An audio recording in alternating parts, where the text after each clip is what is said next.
Thank you so much, everybody, for joining us for the second day of the Applied Linguistics Research Symposium organized by the University of Prince Sultan University in Riyadh. It's a great pleasure to have you again here. And here is our fourth plenary speaker today. So we have Avril Coxey from New Zealand. So if you don't mind, Avril, I will start by introducing you. Sure. So Avril Coxey is a professor of applied linguistics and head of School of Linguistics and Applied Language Studies. She teaches courses MA in applied linguistics and TESOL programs and supervises postgraduate research in a range of areas.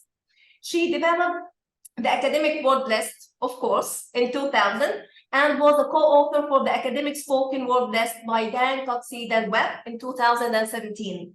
Her most recent books include Connecting Corpora and Language Teaching 2022 by Foreign Language Teaching and Research Press, Mentoring the Vocabulary Science of Native Speakers with Paul Nation in 2021 by John Benjamins, English for Vocational Purposes by Routledge in 2020, and Reading for the Academic World, a series of textbooks with Professor Paul Nation again in 2018 by Seed Learning.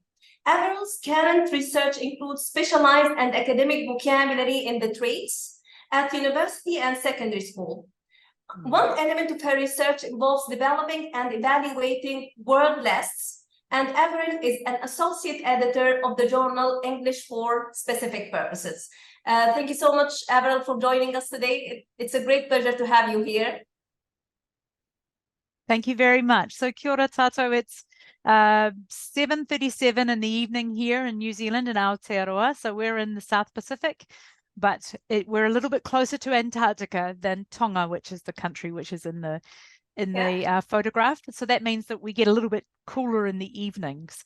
So the reason why I'm talking a little bit more right now is because I'm a New Zealander and it might be an unusual accent for you. So I'm just warming up your ears so that you get the chance to actually tune in to my accent. So I'm going to just hide myself view. Yep. Okay. So thank you very much for this kind invitation. I'm absolutely delighted to be attending the 4th International Symposium on Applied Linguistics Research.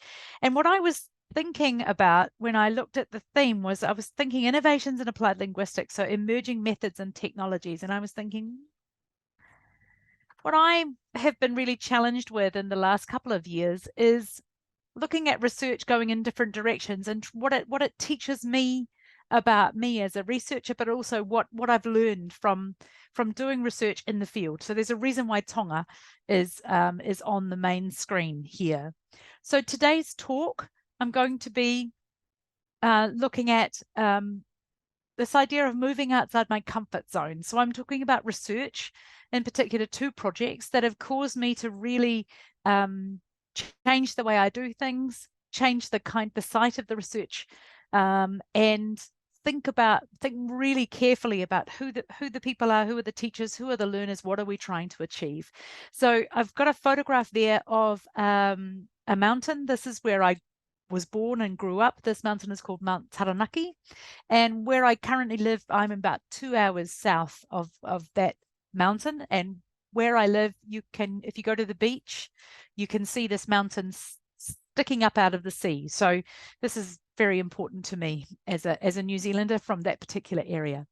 So what I'm going to be doing today is talking about a project called the Language and Trades Education Project. And I'm going to talk about a follow-up project from the latte project. If you drink coffee, you'll know what latte means. And this is a follow-up project in Tonga, looking at and using a Pacifica methodology called Talanoa. So I'm going to be talking about those 2 things today. This research was inspired in part by a quote from one of our most famous poets here in New Zealand, a man called Alan Curnow, who wrote, "Simply by sailing in a new direction, you could enlarge the world."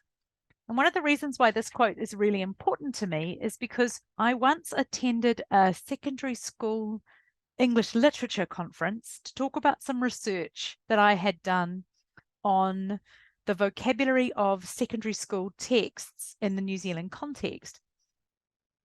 And that research was really important to me because I thought, okay, we've got students who come into the New Zealand university system. Most of them come from the New Zealand secondary school education system.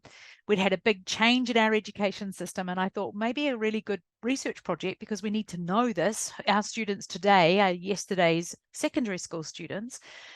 I wanted to find out more about their vocabulary knowledge and where they'd come from and what they'd been encountering in New Zealand secondary schools. And what I found in that project, first of all, was that in the New Zealand system now is that actually there aren't very many prescribed textbooks. So students in different classes could be studying different texts. And it's a very different way of thinking about education. What that means is, as a researcher, I thought, oh, well, I can compile a corpus. That'll be interesting. That'll be useful. And I'll use that for research. But actually, it turned out to be quite difficult to compile a corpus when people are using different texts. So when I gave my talk at the secondary school conference, I was given a small card, and written on it was this: simply by sailing in a new direction, you could enlarge the world. So already I had stepped outside my comfort zone to do research in a New Zealand secondary school context, and I found out a lot during that time.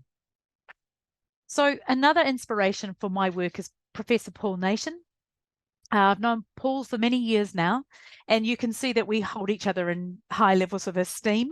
This was at my PhD graduation, and yeah, Paul means a lot to me, and I really just wanted to acknowledge and thank him for his role in my work as well. So, applied linguists, one of the questions that we often get asked is, what do you guys actually do?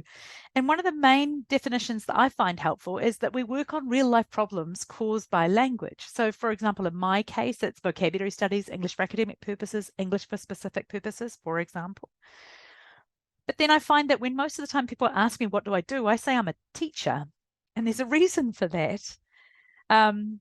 Because when I say I'm an applied linguist, people say, well, how many languages do you speak? And it's kind of, actually, that's immaterial to the work that I do, how many languages I speak. But here's a cartoon which demonstrates how I feel about that particular question about how many languages I speak. So the linguists strike back. Oh, you're a marine biologist. Wow. So how many dolphins do you own? Oh, you're an ophthalmologist. Fascinating. How many eyes do you have? Anesthetologist, eh? So do you actually feel anything? So I kind of feel like there's a bit of a mismatch between what applied linguistics is and what people understand applied linguistics to be. So I'm talking today about moving outside comfort zones, and it's probably not the right term, but it's something like, what real life problems caused by language have taken me outside my comfort zone of doing research into applied linguistics and vocabulary. So the first of these is the Language and Trades Education project, LATE project. And this project, I've got images there to represent carpentry, but in this project, we looked across 4 trades. So plumbing, automotive technology, fabrication and welding, and plumbing was the other one. I've got some examples for you. So one of the things that happened early on in this research project was I was thinking, okay, well, we'll look at the specialized vocabulary of this subject area, because we knew through interviews with tutors and through talking to students that vocabulary was quite an issue for students. So I thought, okay, so let's get started on this project. And my initial thought was, oh, maybe carpentry and plumbing have got a similar vocabulary. So if we're going to look at the specialized vocabulary, we could look at those 2 trades together. That was a mistake. So we collected this data 2014 to 2017. It was like a never-ending project. We wanted to describe trades language, and we wanted to support the learning of trades language. We ended up with a book from Routledge, and you can see on the right side of your screen, you can see some of the team. This was at one of our book launches, and you can see somebody at the back's holding up an academic word list. I'm not sure why, because it wasn't relevant to what we were doing, but you can see we were having a good time. And this is pre the pandemic, so we were gathered together enjoying time and hanging out, which was great. So why do I think this research is important? Well, what are the real life problems? So one of the things we found when we interviewed tutors and talked with teachers is that there's a huge amount of language and identity that goes on with language and trades education. So the students were talking about needing to follow explanations, to understand key concepts. The tutors were saying it was really important that the students were able to discuss and use the language of the trades, because if you couldn't, then you clearly don't belong in the classroom, is one thing. And so it turned out the vocabulary was a major part of the work that they did. And I've got some examples to show you. So here's a quote from a Welltech carpentry tutor who said, builders have their own sort of language. And I try and get the guys, and that means all of the learners. Some of the guys were women in the trades classrooms, but they're called the guys, to talk to me in that sort of language, similar language, you know, the size of the nails, the size of the timber, the grade of the timber, the treatment of the timber. Now, one of the things that we found through this project was that when we asked the tutors and we asked the students to tell us more about what they thought was going to be the actual language use when they finished their training, we found things like, if you're a carpentry student, for example, you're going to talk to architects, you're going to talk to people who work in the trade stores, you're going to talk to other builders, you're going to talk to the plumbers, you know, you got a lot of people that you can talk to. But when it comes to who talks to the customer, in carpentry, it's actually the foreman or the foreperson who's the one who talks to the clients. So what that means is, from the classroom context, that actually the kind of talk that the guys do is going to change depending on whether they get the job as the person who's in charge of the whole work site. So these imagined futures that people have and the language that they're going to need could be quite different. Now, what about the trades learners? What they said, and here's Kane, who was one of the students that we talked to. He said there's no other name for a transistor, and he doesn't mean transistor like a radio, right? He means a transistor like the second picture with the green tick, so expertly drawn by me. So he said you need to know the exact name for a transistor, or you'll be saying that switchy thing, right? Sorry, my microphone's a bit close. That switchy thing is not technical language. So if you go back to what the building tutor was saying, what was the quote? He said, builders have their own sort of language, and I try and get the guys to talk to me in that sort of language. So Kane, the student, is saying you can't say that switchy thing because that's just not what we would say in this trade. So one of the things that we found in the project as well is that a lot of the teaching and learning is done through here and now, talk and listening. So what happens is, people are talking and doing things in class, and they're doing things with their hands, and then they have to read quite dense texts. So that was something else that we were particularly interested in this project, and I'll tell you a bit more about that soon. So some of this vocabulary might seem familiar to you. So you only really get one shot before you slip. You know, if you slip and strip the head of the screw. So what I want you to do is to put into the chat, out of that quote, what is it that you understand this person is saying? If you strip the head of the screw, what does that mean? I've put some examples there for you. So I'm just checking your technical knowledge here. Any ideas? If you don't know, you can just say, I don't know. Go. Use the chat. Yeah, break the screw head somehow. Yeah, it's good. That's a good quiz. That's good enough. But you're stripping it. Sounds strange, doesn't it? It is mechanic jargon. It's exactly right.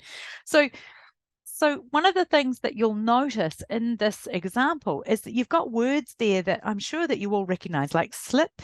So is this person talking about slipping? You know, when you fall on a banana skin, for example. And strip usually means taking something off, and then you've got the head of something called a screw. So you got to know what you're talking about.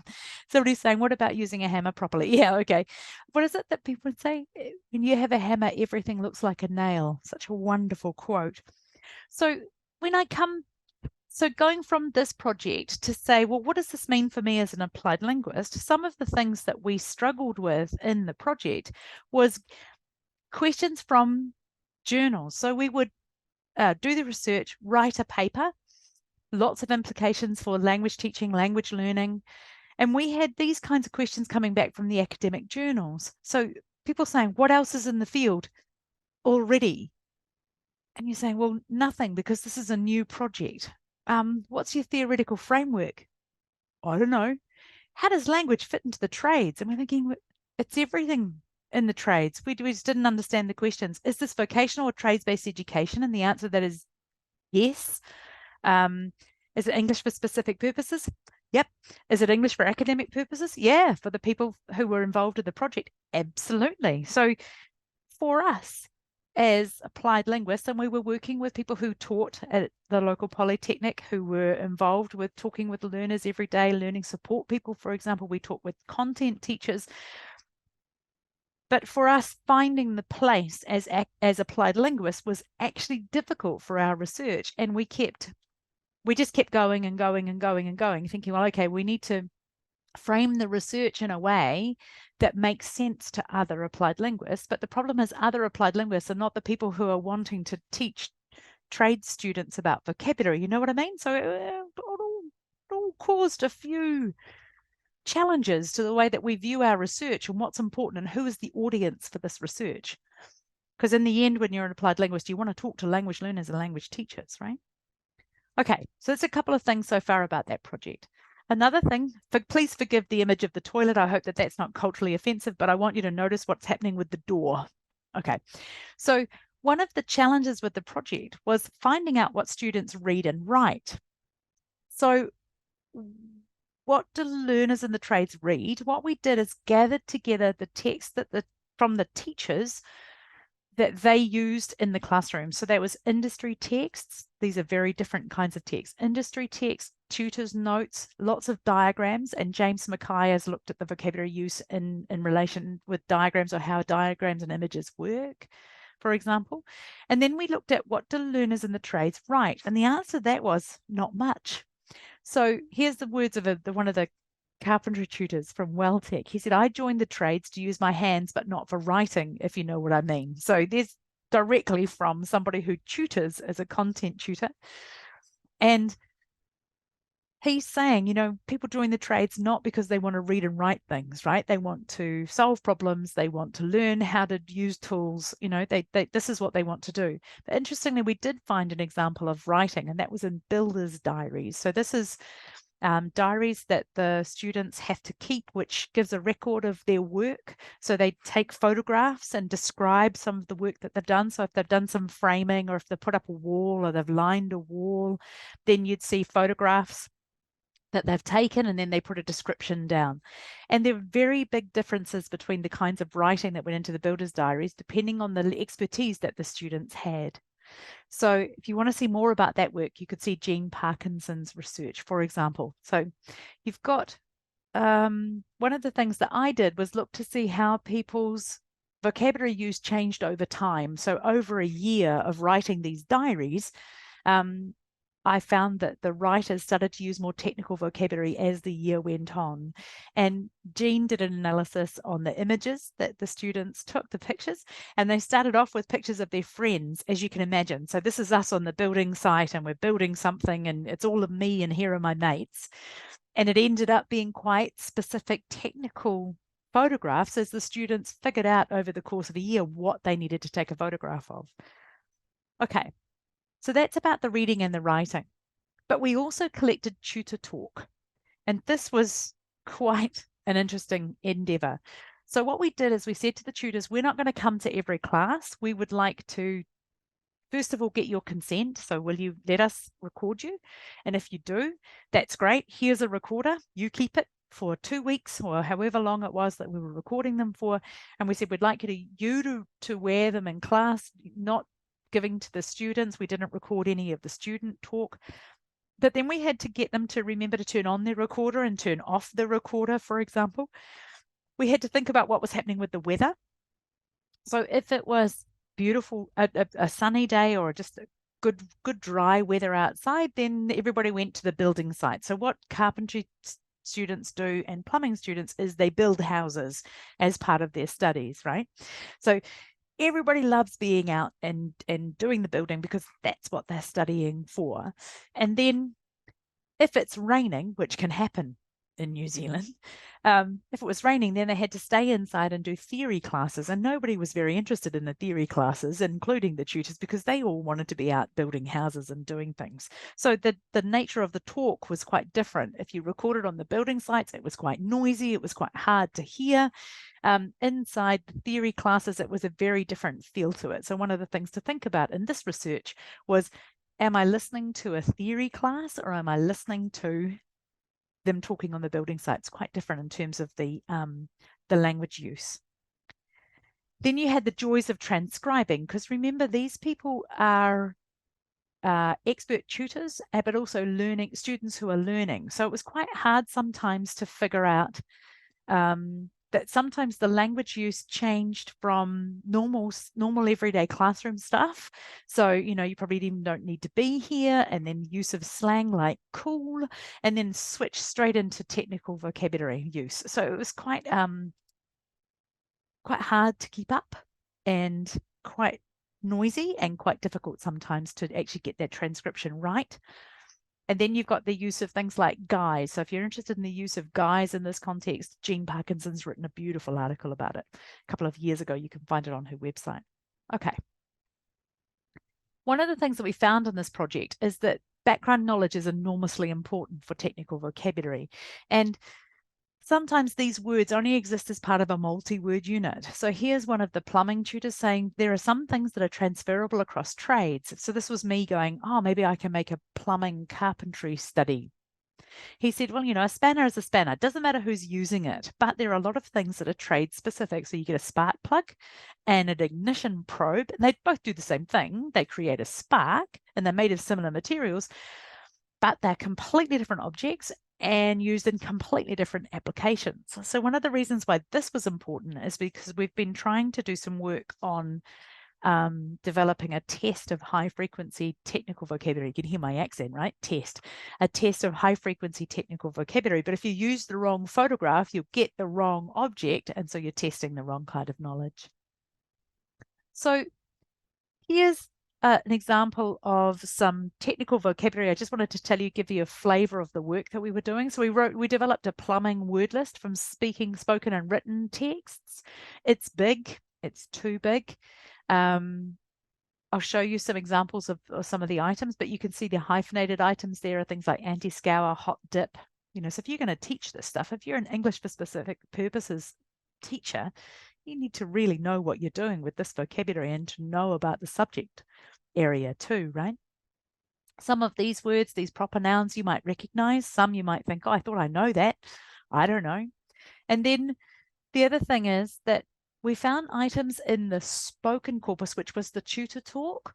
We found items in the spoken corpus that were not in the written corpus. So words like dwang, it's a good term, vanity, which doesn't mean that you look in the mirror all of the time and are vain. It has another meaning. And wingback, these were all terms that got used in the spoken corpus but didn't get used in the written corpus. So I'm going to show you an example. So these are examples from the plumbing word list. And what I'd like you to do, first of all, and use the chat, is to reflect on some of this vocabulary. So plumbing sublist 1, that's the most frequent items. And you can see that this is a plumbing list because pipe, drain, these words are the most frequent, right? Sublist 2, these are just examples from these lists. Again, reasonably high frequency. And then over to the right-hand side, plumbing sublist 14, that's you're starting to get to quite low frequency words.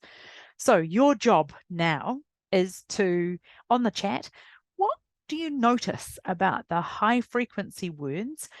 Are there any words that you think, oh, I think I know that word in everyday English, but I have no idea what the plumbing meaning is? And anything else that you notice about these words in general. So I'll give you a minute, have a bit of a think and reflect on the chat, and I'll put the instructions down just in case. And Dina might be able to help. So what's unusual? Oh. What patterns do you notice? Do you know these words?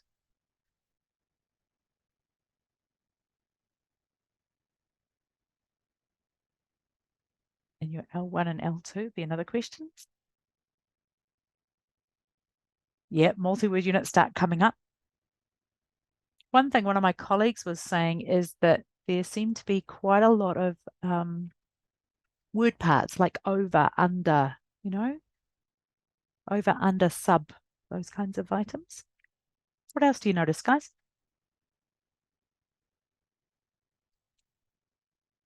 Ah. What about words like bulb? What about this word, wrench? Do you know that one? Lots of nouns. Yep, exactly right, Aisha. Thank you for that. Yep, Connie's saying subless one. Yep, got them all. Yep. Yeah. You'll notice that you get items like fix, fixed, fixings, fixing, and fixings it. So one of the things that we noticed is that, oh, sorry, that should be fixings with a my spelling, never mind, don't worry, it's just me typing. But if you see on the second column, almost down to the bottom, you'll see fix and then ED and then fixing and then S in brackets. So what we did is we looked at word families and only the items that had a technical meaning from the word families, we kept those ones. So you'll note that fixings is a noun, right? So fixings is a noun. So it changes it's a new word and it's not being used as fixing like a verb. Okay, good. And peg, which is in sublist 9, it doesn't mean the things that you use to put clothes on the line. Yep, clear and clearance. They're talking about it's a measurement to see how whether or not things are touching or not. You learn a lot when you do things outside your comfort zone. Okay. Now, I'm going to keep going. So one of the things that was very striking about trades vocabulary and trades language is that it doesn't look like TESOL at all. So here's a tutor. It's very here and now. So if I hit this in, what's going to happen? It's going to cone in. So that's another technical term. You can see that. But we were listening to recordings, right? And actually we should have been videoing as well, because in hindsight, we would have been able to see much more clearly what it was people were actually doing. And then I love the teacher moment of what did not work for me after I've already done one. So then we know this feeling as teachers, right? Where you go, okay, I'm ready for class. I've prepared this. I've double checked that when I do this with my class, it's going to work. And then you start to do it and the technology stops or something happens and you think, oh, it worked when I was planning it. Lots of hammer noise. And then the tutor says, if I eye the screwdriver, what are you doing to the screwdriver? Like, what? And I think it means putting the screwdriver head into the screw. But anyway, eye the screwdriver, nothing to do with looking. And then actually he started to swear, say bad words. I took them out, right? Okay, so this also tells you and gives you a flavor of the kind of talk that the students are listening to. And another thing we noticed in the tutor talk, and you'll see from the next slide, examples where we have highlighted the technical vocabulary in the text. So you'll see, for example, that people are talking through a problem, and this happened quite often in the class. So a teacher would set a scenario up and then talk with the students about what do you think is going to happen next? And that's really important because in trades education, you have to be able to solve problems and be able to talk to a whole lot of people. So let's take a look at this example of tutor talk. So this is automotive technology word lists. So this is a fault diagnosis. And you can see current flow path, that's a multi-word unit. These are all technical terms. And so the tutor's giving this situation, right? Switches and regulator are up. Current flow, this is where it's going from here and through the switch. And then gives a bit more detail. So here we go, the top contacts through the rotor down to the ground.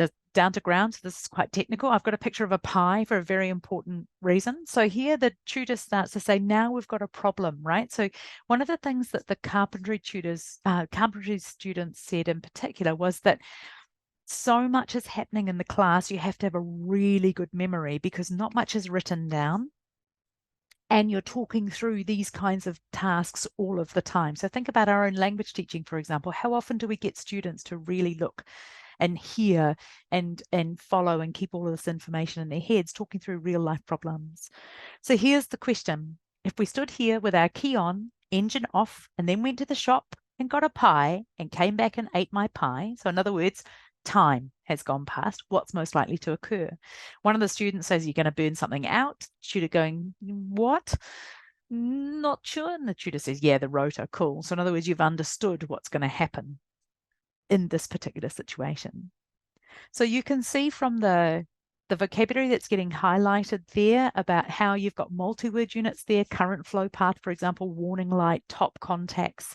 Then you've got single word units, rotor, and you get that repetition of vocabulary, which is really important. But you've also got processes, people are thinking at the same time about what this issue is and how they can solve the problem. So we learned in this project that 1 word in 3 is technical in the written trades test, 1 in 3. It's quite high. But 10 in the spoken trades texts. So in other words, when the tutors are talking, they don't use anywhere near as much technical vocabulary as the written texts. And remember when I said that there was not much reading? I think that this is one of the reasons why the students struggled with reading in particular. What we also found is that the teachers who were teaching the first year, so that's level 3, when we asked them to identify technical vocabulary or to help us with this, in particular high frequency words that were technical, things like pipe and drain and work, the level 3 tutors identified quite different vocabulary from the level 4 tutors. So the level 4 tutors were teaching students who had already finished level 3, right? So in other words, the level of technicality, the background knowledge, was higher for those level 4 tutors. So when you're thinking about vocabulary in ESP, for me, this is who are the students?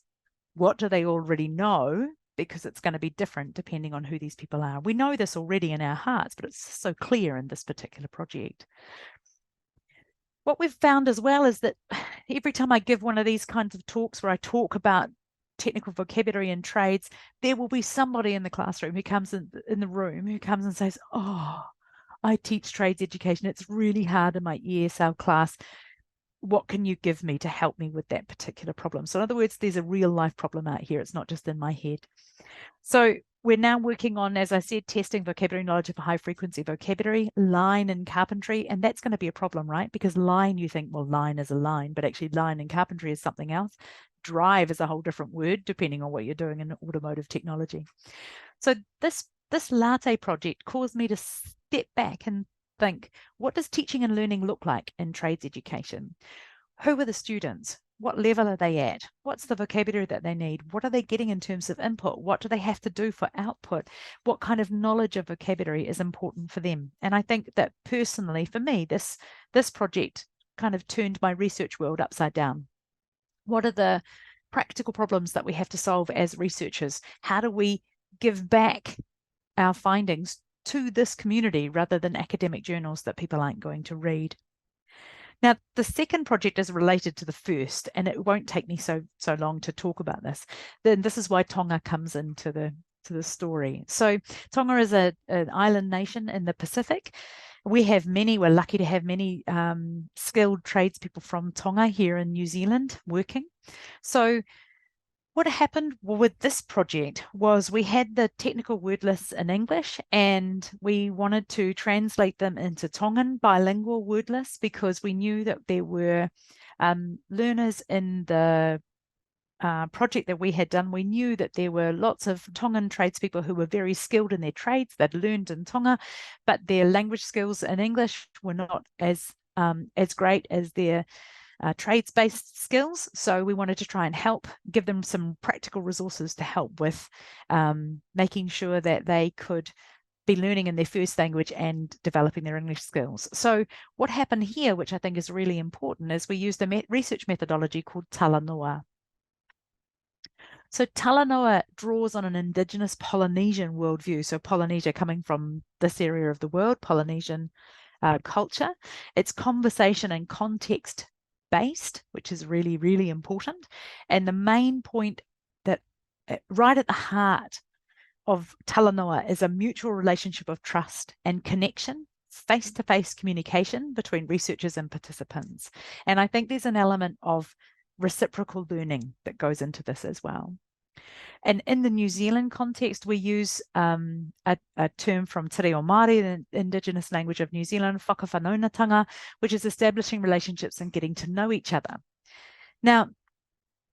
one of the really interesting points about this whole work is that trust is absolutely essential, and it all boils down to who are you, who is your family, what are you doing, how well do we know each other. And what I found as a researcher when I first started getting to know the Talanoa basis and this kind of research, I realized just how Western I am in my views and the way that I do research. So if I want to interview somebody, I'll just contact them and say, can I talk to you about this, please? And they'll say maybe yes or maybe no. I'll go and interview them. There'll be a consent process with ethics. But in our project, we had Kiko working with us, who's Tongan, and he, with the researchers that we had based in Tonga and the because he knew trades education people in Tonga and the people in the New Zealand context who were helping with the translation, we would have meetings every week, me and Kiko, and I'd say, how are you and how's the research? And he'd say, oh, we all had dinner together last night. And I was thinking, okay, but did you do any translation work? And he said, no, not yet. I was thinking, this is going to be a really long project. Week 8, how's the project going? Oh no, we were all in church together on Sunday. And I suddenly thought, oh, I'm supposed to start meetings with, hello Kiko, how are you? How's your family? You know, what have you been doing? How are you, just have a general chat and be talking like normal people rather than thinking I've got an hour to talk to you. And then I suddenly thought I need to make our meetings longer because they weren't long enough. And I remember thinking, okay, so we need to probably share some food. So we would go and have lunch together and talk and do those things. And I was never saying, okay, we've finished as best that I possibly could. We've finished now. See you later. See you next week. It was much not loose, but much more based on building the relationship with each other and being and building that trust. And the project, we finished the project, but I learned a lot along the way. And we're starting a new project in Samoa. I've just come back from Samoa where I didn't do any research. I sat, I talked, I ate dinner with people, I talked some more. I just spent time getting to know people. Now, here's an image of this idea of what happens with research when you have this, when you're building a Talanoa-based research. So the toli, so this is where you you're selecting flowers and leaves, and what you're doing is making a garland. And the tui is where you're weaving it, so that you're grouping and arranging the flowers and leaves. So this is research, right? And then the luva is where you give away, you give what you have developed back to where it's come from, and that's to signify love and reciprocity. Okay. So in this project, the toli was based on a real life problem. So tradespeople in Tonga often work in English-speaking countries such as Australia and New Zealand. Great skills, language skills might need some work. And there's a barrier potentially for them too, because if you want to get those jobs where you're the foreman or the foreperson, or you want to get the jobs where you're the business owner yourself, then what do you need? What's the language that you need? And what do they already know? So then we need to think about how can we help? So if we're developing bilingual technical word lists, English and Tongan, how we're going to do that, how we're going to verify the research.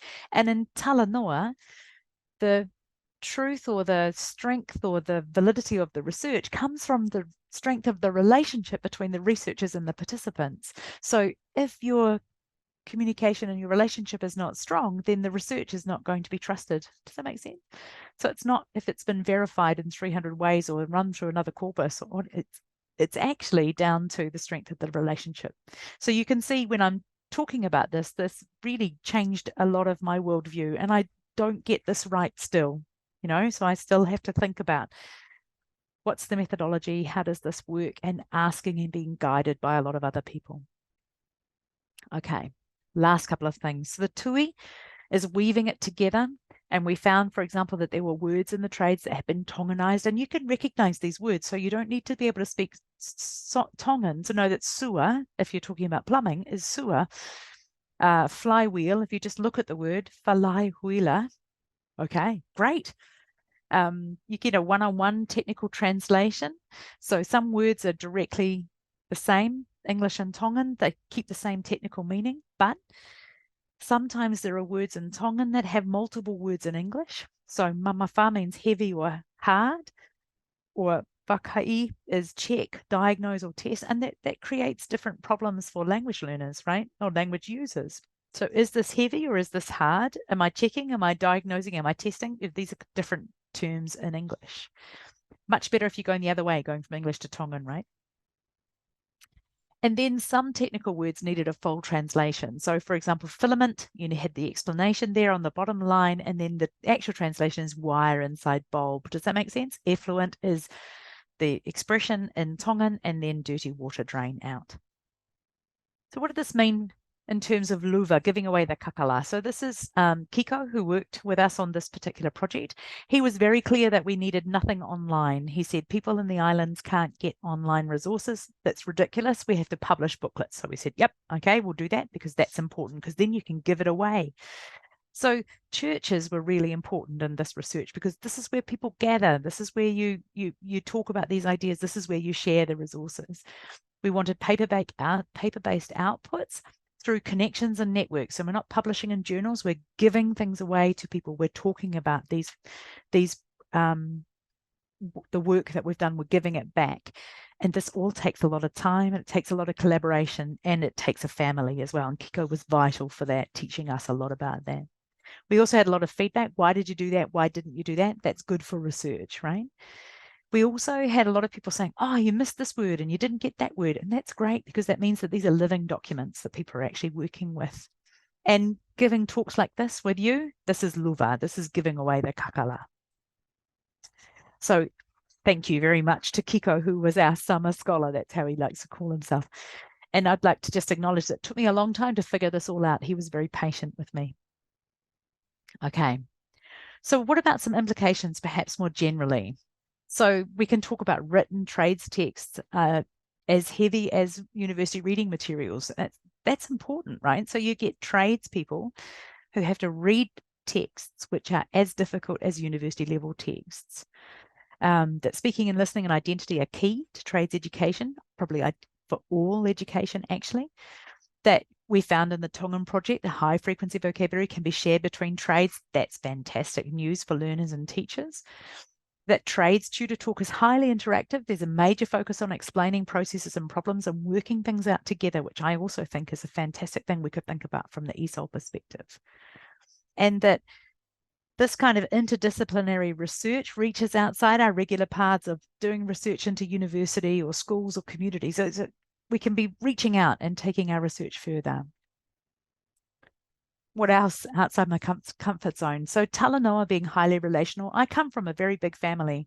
I know about family relationships. I just hadn't thought about them within my work context, even though my work life is also highly relational. But in terms of research, this is really important. So it's as much about it's much of our research with the participants is highly relational, but it's probably not transparent. I think that everybody who's in applied language should carry out research in a school or in a new context. You learn so much, and I think it makes you better at what you do. And I think I've understood more clearly about my own cultural background and how it has an effect on my research and my working relationships with others. And I think learning about research in other contexts means a lot to me, because I've grown so much and I know I've got so much more to learn. And it means that I get to talk to amazing people in their started their work days in Saudi Arabia, for example, or in Algeria, around the place, to talk about research that's come from the New Zealand Pacific context. So for the field, I think reaching out, I've put that point again. I think it's really important to think about reaching outside of our comfort zones for the research. I'd like to challenge the idea when you read journal articles and somebody says, oh, nobody's done this, so I'm doing it. I think we need to think, just because nobody's done this, does it mean it's worth doing, right? Is there a real life problem that we really need to be helping people with? And that'll help us discover just how much more there is to do and learn. So one of the questions I want to finish with is, what real life problems is your research addressing, or does it need to address? What kinds of things are you thinking about as a, somebody who participates in the world? Here's a little picture. I love this. So I've been talking about researching in new directions. Now you've met me, you know that I throw my arms around a lot and I talk quickly. So what I would like you to do is in the chat or you could unmute yourself if you can and say, well, what are 3 things that you'll take home? And if you are home, what are 3 things you'll take back to work from today's talk? So I've got somebody saying, I love the ESP from the practicality of this. What are any 3 things that you're going to think about? I'll give you a minute to do that in the chat. I'm going to have a quick drink of water.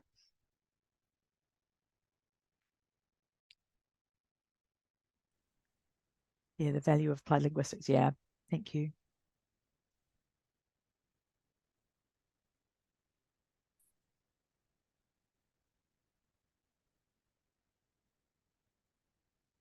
Explaining, using, analyzing yes/no instruments. Ooh, academic and technical vocabulary. It's not quite where we're up to right now. I'll come back to that question. Got a question about yes/no tests, which is not what I'm talking about today. Okay. Thanks, Janine. Getting your hands dirty in the field, yeah. Exactly. I told you that I was in Samoa recently. It's amazing. And one of the things that happened was I was supposed to have a day off, but then one of the head of education came and said to me, oh, I've got a group of teachers who want to, they're doing a field trip, so can we come and talk to you? And part of me wants to say, this is my only day off. This is my only day off, but you can't do that because this is the chance, right? This is the opportunity for me to learn so much more from them. Yeah. And I think if you ask me, because you were asking what is the message, I think this is something very important, that as a researcher, you should follow the participants. You shouldn't ask the participants to follow your schedule, especially when you are doing field research. And I thought it was amazing. This kind of field research and vocabulary is not common. Not common at all. And you have explained it so nicely. Thank you. I'll just see if there are any. Love the owl pick. Yeah, I sent my PowerPoint. One of my colleagues is brilliant at spotting problems in PowerPoints. And I went into her office because I'd sent this PowerPoint to her and she was doing this. And I thought, oh, you're on the owl screen. So nice. Okay. Okay, so Hamisu Haruna, I suspect that your question about yes/no instruments, I don't use yes/no instruments in my research. And so therefore I can't help you very much about that. So I think that your best thing to do is to talk to Prof. Mira. Sorry, Haruna. Sorry about that. I can put in a response. No, I can't. Okay. All right. Also has a question. So maybe if you can put your mic on. Yes, well, I just wanted to congratulate you on a fantastic talk, Avril. It's really very impressive what you're doing. I also like very much the way you highlighted the different approaches we need to take as a researcher, depending on the communities that we work with, right? And that is such an important lesson, because you don't use the term decolonization here, but it kind of applies, right? We come with our assumptions about how things work, the way we have been raised. And I mean, you come from those communities, so you have a much more direct access to it. But often as researchers, we go to communities that we have no idea about. And then we need to be extremely sensitive about how that community works before we can actually go in with our tests and then do what we want. So, what I always find challenging when I work with other people on a team is that they have very different assumptions, right? They have very different theoretical backgrounds. They have very different training. And if you work with people who work on reading, for example, they have very different backgrounds from applied linguists often. And it's really fantastic, but also difficult. And I wonder whether you could share a bit of your experience with working with people on such a diverse team, right? Because there are people who know a lot about carpentry or plumbing, so that's a totally different background, I think, from what your background. Absolutely. We were very. It was really important in that particular research team to make sure that we included people who worked closely with the learners, so learning support. I don't know if other institutions have this, but so these are not experts in trades, but they are experts in teaching and learning, and they are well trusted in the institution because the trades tutors know these people. They work really closely with them, and the students know them. So they were particularly important for trying to bridge the gap between between us going into an institution where we didn't know people. So the learning support people were really helpful. Plus, they helped us with trying to work with gathering the data, but also interpreting it and then taking it back to the community as well. And they were an important bridge to work with the trades tutors as well, because they were trusted members of that community. So when they went to the trades tutors to say, these people want to do some research, I'm working on this research too, I think it's really valuable for our learners, then it wasn't me coming in saying, you've never met me, you have no idea who I am, I think this research would be really good, you know. So that, and these are very high pressure situation. Most education systems are. People are really short of time. They are pushed in lots of different ways, and people from Pacifica backgrounds and Māori backgrounds in particular, they are often heavily involved in community, heavily involved in education, heavily involved in leadership roles within their communities as well. So you're not just saying, look, have you got to spare 10 minutes?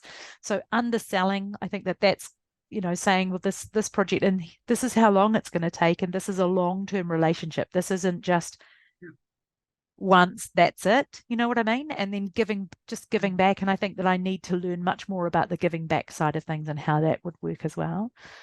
Yeah, I hope that answers. Of the guirlande that you, the floral tribute that you made, that was very beautiful. So you get the flowers from the community, you make something beautiful, and you give the gift back, right? Yeah, because it's not yours. Yeah, it's a beautiful metaphor of what you can achieve, right? And what, you know, we in academia and in the UK, we constantly talk about impact, right? And you didn't even mention that word. That's interesting. Yeah. Because I often find the impact is not really true.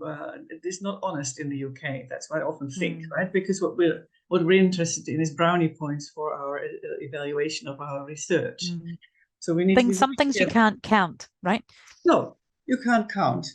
But you've illustrated that it really does make a difference to the people on the ground, right? That they have these word lists and they have the translations, and if there is no translation equivalent, then you have a description, right? That's right. In their first languages or in the languages that they talk about things. So that really shows the relevance of this research for everyday life, which is what impact is all about. But it's so what is your view on impact in research? Can you elaborate? Oh, this is all about, I mean, I was delighted that our research is now in the New Zealand curriculum, for example. So that's evidence of one kind. But I would be even more delighted if I went into trades classes and saw people actually working with our materials and actually, or the online materials, the videos that we've got, that people are actually engaging with them and using them, and that would give me the greatest sense. We've got academic outputs from that. We had to work our way through figuring out the audience and doing that. But if anybody asks me, I mean, this opportunity, I grabbed this opportunity because I thought this is a chance for us to talk about this research in a, I think, quite a personal way, actually, tonight for me.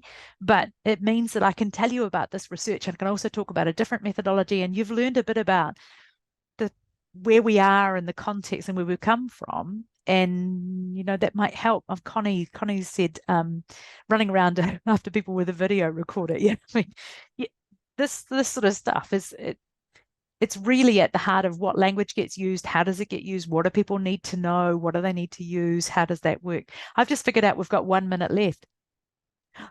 If you don't mind, we can have like 10-15 minutes of questions if you have time. If you think it's not far off my bedtime, but I commute. But are there more questions in the actually we have Aisha wants her mic on, so Aisha, you can put your mic on and ask the question. Thank you so much, Gillian. Hello, am I audible? All right. Yes. Thank you so much. Thank you so much, Dr. Coxhead. It was wonderful. Coming from an EAP and ESP background myself, and I'm from Pakistan. I have worked with engineers and, you know, language of engineering and technology, and some, you know, a little bit on medical, terminology and that as well. But, you know, I often get asked to come and give a talk or a session on communication skills to engineers, working engineers. And oftentimes, I feel like I'm unwelcomed because they're like, we don't want you, right? We're going to be learning it on the go, we don't need you. So, how do you really, approach this? I feel like I can help, right? Because I feel like, coming from an ESP background, I can help facilitate the learning, and I can, facilitate and speed up their trajectory, But how do you really approach it when people are not really willing? You know what I mean? Like, how do you motivate them? How do you tell them that you can help? You know what I mean? Well, you could start with a different question, which is to find out what it is that what are their communication needs and what are the issues that they have? Get it coming from them rather than you coming in and saying, so this is this and this is that, which I think is one of the So I get that starting point is different, right? So sort of like needs analysis. But the thing is, when it comes to second language learning, they have a first language. They have a first language to communicate with, right? And English is their second language. So when you come in and you tell them, because English is official language of Pakistan. So when you go and tell them, well, you know what, you need all that stuff in English. They're like, no, you know what, we can do it in Urdu or whatever, a language we have, So I don't need that in English. So I think it's become sort of a dilemma, I'm trying to help them because it's going to help their career in the long run and also their communication, because what if, they have to communicate with officials whose language is English? Then I think they would understand, the importance of ESP. But I don't know, I don't know if it's a comment or a question, but I don't know if you could just share anything that, that could help in this situation. I think that you never know what your imagined future is going to be, right? So I never knew when I left New Zealand to go traveling in Asia many years ago that I would end up becoming a language teacher, and then that would end up with me doing research and becoming an applied linguist and becoming a professor. So if you talked to me when I was 21 years old, leaving New Zealand to go traveling, I would never have imagined that this was ever going to be the case for me. But if you can demonstrate in a meaningful way, so I'll give you an example of Paul Nation and using word cards, for example, for language learning. So instead of telling people about word cards, he makes them do it. To learn 50 words in another language using word cards for a week and then come back and then reflect on the learning. So if you can set it up so that people are actually doing something that makes them reflect and find the gaps and notice what it is that they need or to identify a need, then you're going to be coming at it from a slightly different direction. You know what I mean? So talking to the students and finding out what they need, reading other studies to see what research tells people in different kinds. I mean, Pakistan, that's a whole...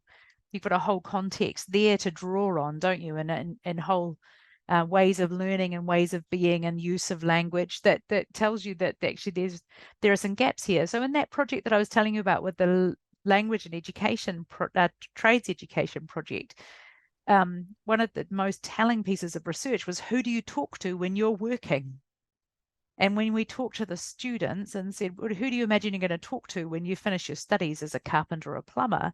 It was very clear that these students had no idea what that future would be. But when you got the trades tutors talking, they were saying, oh, as I said to you, if you're a carpenter, you never get to speak to the client unless you're in charge of the project. That kind of specific language use, as you say, needs analysis, that allows you to really identify a real gap. And to say, well, so how do you work around that? What are the ways that you can work with language to help you with that? I think you've got a hard job to do, but it has to be in conjunction with people rather than coming in. I think it's part of the invitation, isn't it? The invitation is come and give a talk, but it's also, before I give the talk, who's in the audience, what do they need, and how can I help? What's the real life problem? Get them brainstorming what those things are, and then move it from there. Yeah. Tricky. Definitely. And I really love Sounds the like concept you're doing of it though, Aisha. You talk about yeah and it's throughout I love the concept of Talanoa. And also I think it's Carry and on. then it's I think what I got from your idea, and it's brilliant, it's like you sort of try to show them the bigger picture, by showing them what future holds. It's like you showing them the bigger picture. How could what are the problems that they could predict? Because you trying to show them, you're trying to zoom it out and you trying to show them, the bigger picture, then they'll be able to place themselves in those contexts and scenarios where they would definitely need an ESP tutor, that's helping right. them Yeah, with that's their, right.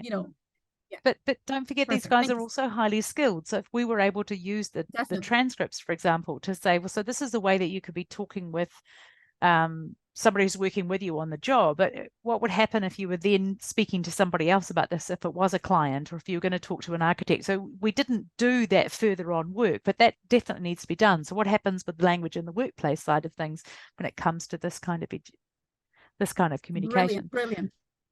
Thank you so much. Thank you so much, Aisha, for your question. Thank you so much, dear. Great. So we are truly grateful. Thank you so much, Evelyn, for your time. It has been a pleasure having you.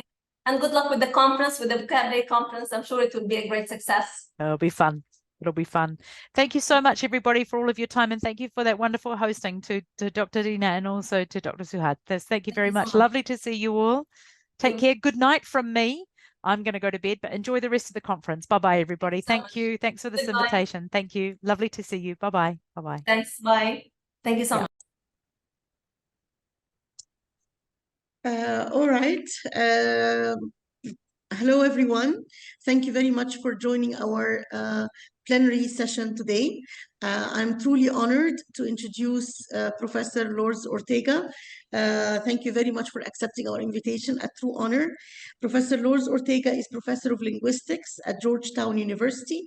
She was born, raised, and college educated in southern Spain, spent a year abroad at the University of Munich in the early 1980s, worked as a teacher of Spanish in Greece for most of her 20s, and obtained her doctorate in the United States, the country where she has lived for 30 years now. Professor Ortega investigates second language acquisition, particularly usage-based, multilingual, and social justice dimensions in adult classroom settings. She is best known for her award-winning meta-analysis of second language instruction in 2000, her bestseller textbook, Understanding Second Language Acquisition, 2009, translated into Mandarin in 2016, and for championing a bilingual turn in second language acquisition. She co-edited with Annick de Hoover the Cambridge Handbook of Bilingualism, CUP 2019, and she is the general editor of Language Learning and president of the American Association for Applied Linguistics. Her talk today is towards a multilingual ethos for error correction. Professor Ortega, the floor is yours. Thank you very much, Dina, for your very kind introduction that also showed to the audience that I'm talking about a multilingual ethos because, like most of people in the audience, I'm sure, I am multilingual and therefore the topic is very, very close to my heart. I am going to start by thanking the organizers of the conference. Many thanks, shukran. I'm very, very grateful to be here. And so Professor Mahmoud Al-Mahmoud and Professor Dina El-Dax and Professor Suhad Sombul, they have worked really hard to bring us all together here today and yesterday. And I'm very, very grateful. I'm going to be talking about error correction. And this is a very important topic for teachers because we all think that it's a central part of every teacher's job. We all also assume that is something that most students expect, but I believe a lot of teachers worry in today's world of language teaching, communication is the goal, and most of us think that the native speaker as the norm and golden benchmark of everything is a thing of the past, or should be a thing of the past. And we think that multi-competence and not native-like competence is the goal of language teaching. On top of that, the research on error correction is quite inconclusive in the details. And I think two big concerns for educators is how long it takes to correct errors, especially in writing. It's a huge time investment, and we don't really know sometimes whether it's worthwhile. And we also worry a lot about motivation, especially with oral error corrections on the spot, right? Are we going to create students who are demotivated? So how do we deal with error correction in the face of so many doubts? I am going to say today that I think we can consider 3 elements, 3 perspectives in order to have an outlook on error correction that is more multilingual and less deficit-oriented, less monolingually based.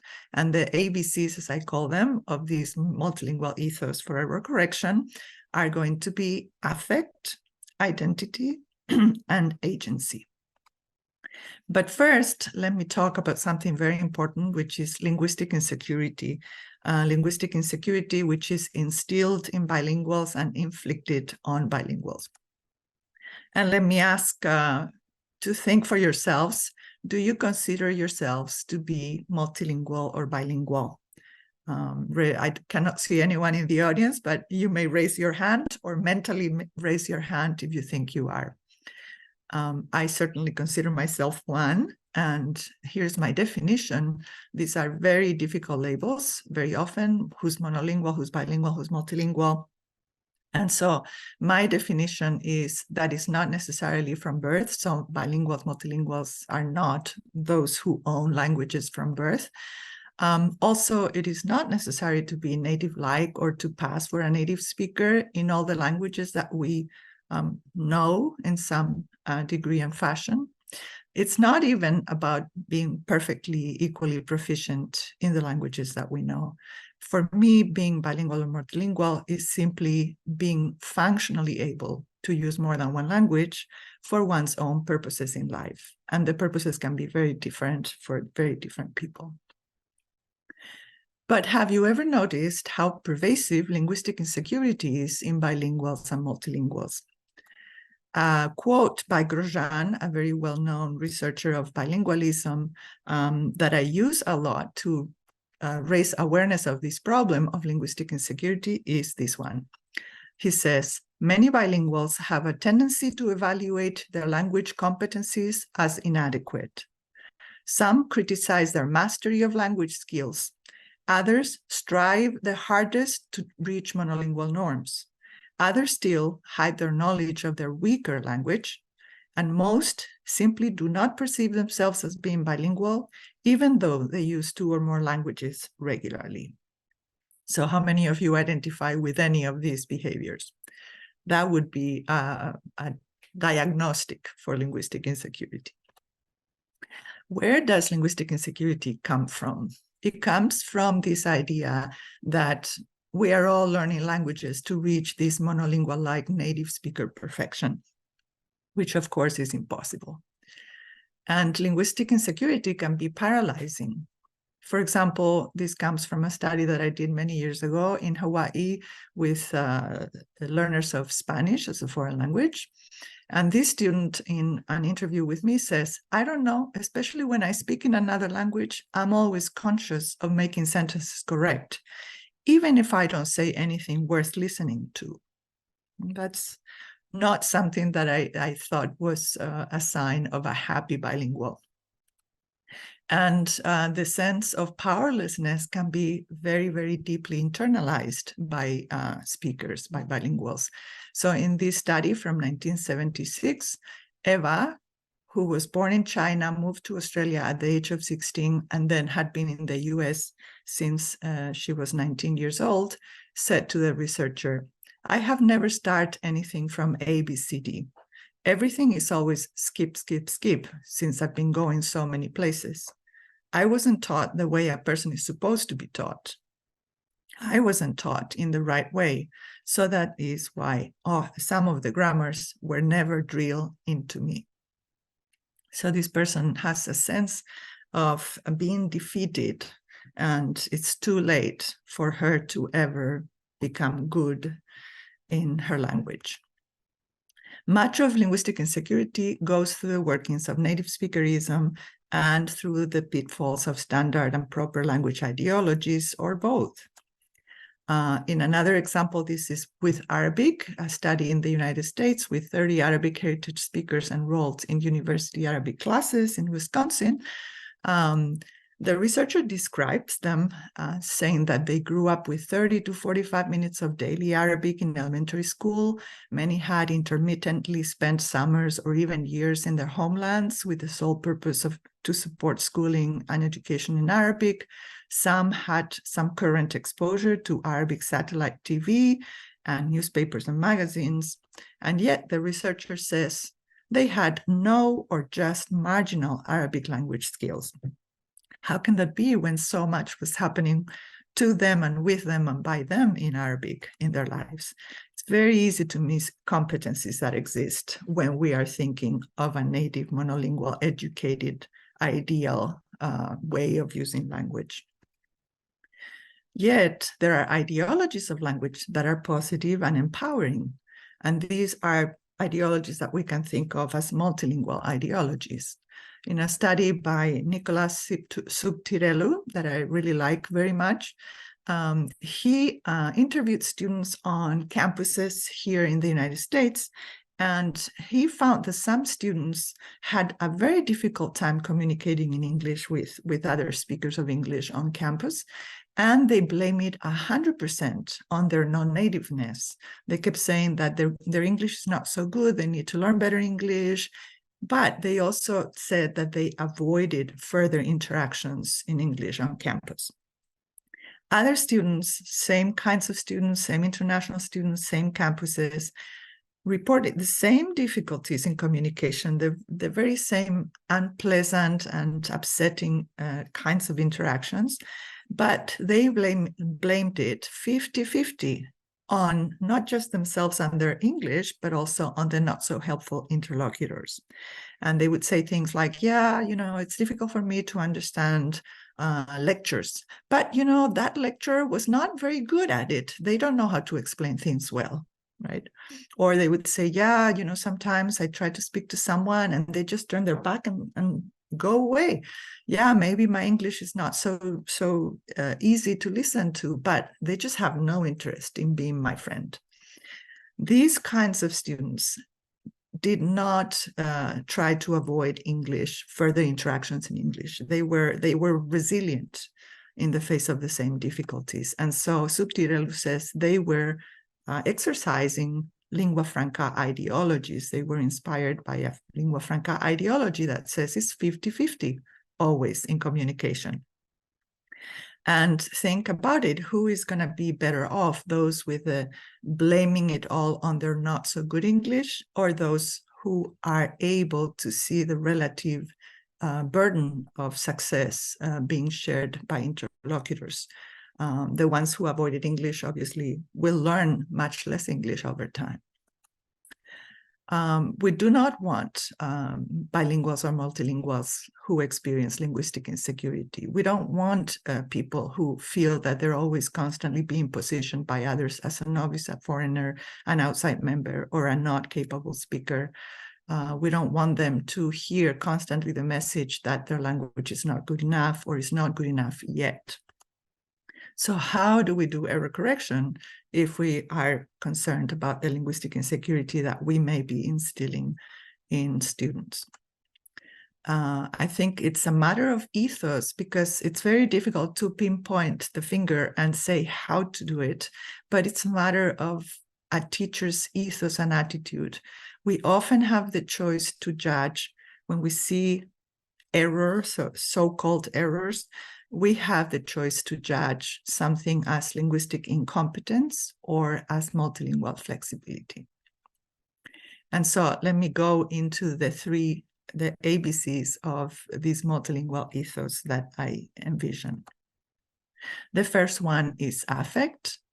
And yesterday, one of the plenary speakers at the conference, Faki Al-Rabi, spoke about emotions. I wasn't able to attend the plenary because it was way too early for me in this part of the world. But he has work where he engages with the high anxiety that he has documented among Saudi learners of English as a foreign language. And among the several factors that he examines, one of them is the threatening classroom atmosphere in which learners' errors are not tolerated. And I found an example of that in a different study by Dewele and Alfozan. where a student, Reem, a female student, 22 years old, said, my English language teacher requested that I write a few lines on the board in front of my classmates. I misspelled one word. Therefore, she ridiculed me in front of everyone and wiped out all correct lines for failing in spelling just one word. So this sounds very much putting someone on the spot, terrifying and anxiety-provoking, of course. How do we reduce learners' fear of negative evaluation? Al-Rabai recommends 4 things. One is to avoid putting students on the spot when correcting their errors. The other one is to use modeling to correct errors instead of reactive error correction. The other one is to use processing feedback sessions, one-on-one conferencing, for example, in order to address errors. And finally, to do things in a way that it encourages students to learn from their errors when we are correcting them. So it's not about fixing the one moment in which an error is made, but it's about encouraging long-term learning. Certainly emotions and affect have been at the forefront of the last few years in the field of second language acquisition.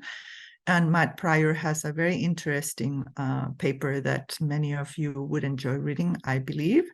But I haven't seen a whole lot, although there are some studies coming out examining emotion and affect in error correction, but it's often neglected.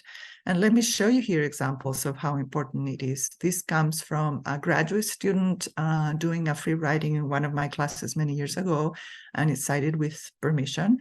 And this person wrote, I did not think I was weak in my grammar, but when I got comments from a lot of professors about my grammar, I still feel I'm not a legitimate academic writer. Their comment make me to think I am not academically appropriate, but still need to go to ESL English classes to fix my grammar. I feel often I'm a long-term patient in a hospital to get a 10-year-long surgery. This is a terrible, terrible free writing that really broke my heart when I read it. This is a graduate student with many years of learning, practicing, and using English, and it's loaded with negative emotion. It also suggests that it's the professors instilling this insecurity, and this over a long time, many professors. So it's a linguistic insecurity that is inflicted repeatedly. It's like eroding this person's confidence over years of corrective feedback. So this shows us that error correction is always social and relational. It's deeply emotional, and it is cumulative. It sediments over a long time. So just because we are with a student for one semester, or a few weeks, or 1 year, we need to be thinking, what's the prehistory with this student that this student has had through instructors and professors and teachers? How is this eroding this person's sense of self and sense of competence in their languages? Here's another example from a study by Fiona Hyland in 1998. This was Samorn, a Thai graduate student in her 30s, who was doing a business degree in New Zealand. And she explains this to the researcher. At the first time, I think that my writing is good because friends always say that it's good. But my teachers say that I have to have a lot of writing because it's not so good. And at the first time, I feel confident of my writing because I think that my grammar, my tense, and my plural and verb use with plural, with singular is okay. But when the feedback come out, teacher doesn't look enough in that grammar. The grammar is not the most important thing for her. So she check in the coherence, in introduction, in something else. And I haven't got good marks. So I think that I am poor in everything of writing. I think that my grammar is good, but I didn't get any comments that, oh, your grammar is good, but you still have to correct about something like this. But all the comments come that my writing is not so good. So I feel that everything is poor. I think that she at least should admire me some points.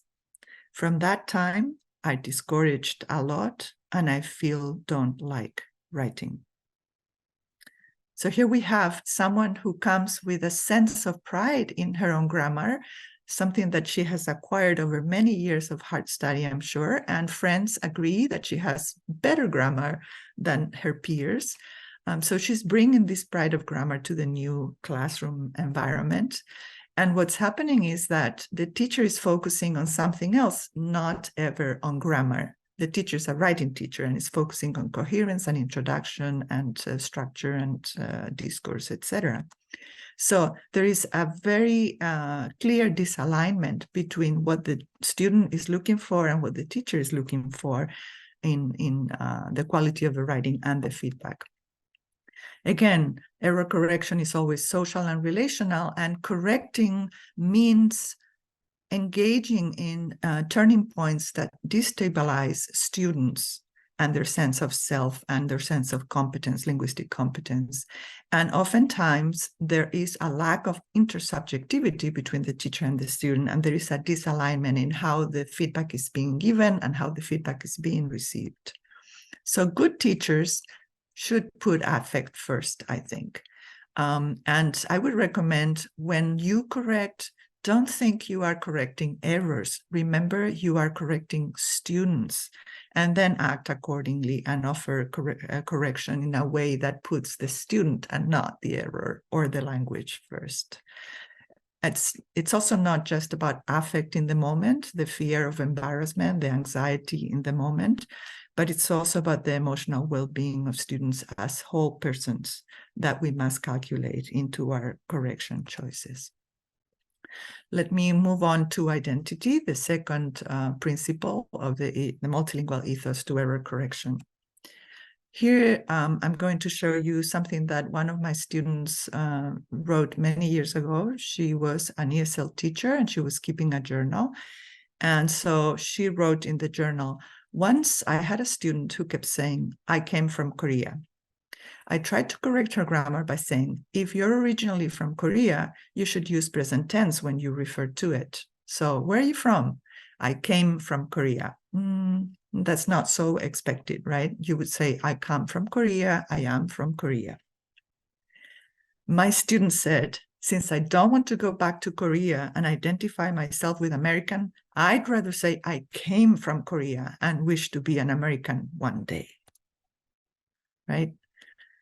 Suddenly, this person shows that she knows what past tense means and what it's used for in English very, very well. It's to create a distance between an action in the past and the present of speaking. So she's actually not needing to be corrected for the grammatical use of the past tense. This is a reminder that language is always about identity choices, not anything in this case about correcting simple past or idiomaticity. The teacher could perhaps respond by trying to expand the meaning-making repertoire of the student and saying something like, oh, I see what you mean now.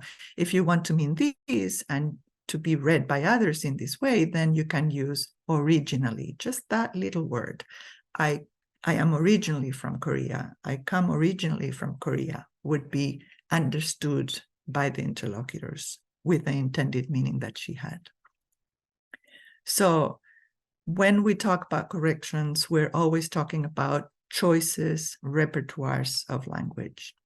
And people want to use language so as to be seen, heard, and judged in desirable ways in their social worlds, both their actual and their imagined social worlds.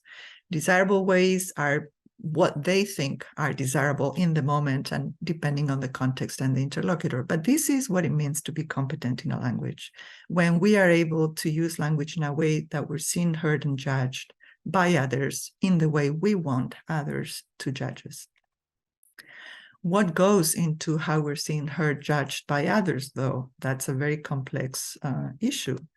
So here is from a study by Sevinch and Bacchus, a 24-year-old immigrant, second-generation immigrant, who is a bilingual speaker of Turkish and Dutch in the Netherlands. And he remembers this from his years of school. At school, teachers corrected only us, immigrant children, all the time. at school, in the classroom, everywhere, in front of others. But when a Dutch student made the same mistake, they didn't say anything to him or to her. So when they correct you directly, you feel different, like you're not one of them and that the language is not yours. So this person, 24 years old, still remembered in school being corrected and seeing other students make the same mistakes and not being corrected. Very clear, a very clear awareness of unfair treatment. And this is what we call ratiolinguistics in language education. Flores and Rosa have been very good at really explaining what this means. It just means that the same ways of using language can receive very different evaluations and very different corrections based on who the speakers are.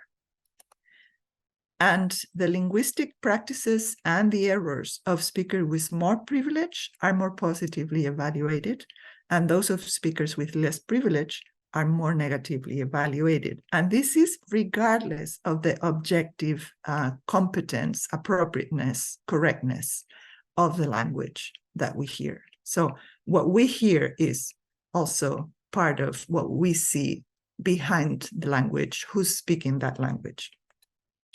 Because let's face it, is it ever just about language? Sure, it is about language, but it's also about race and ethnicity, class, occupation and wealth, religion, gender, disability, age, sexual orientation.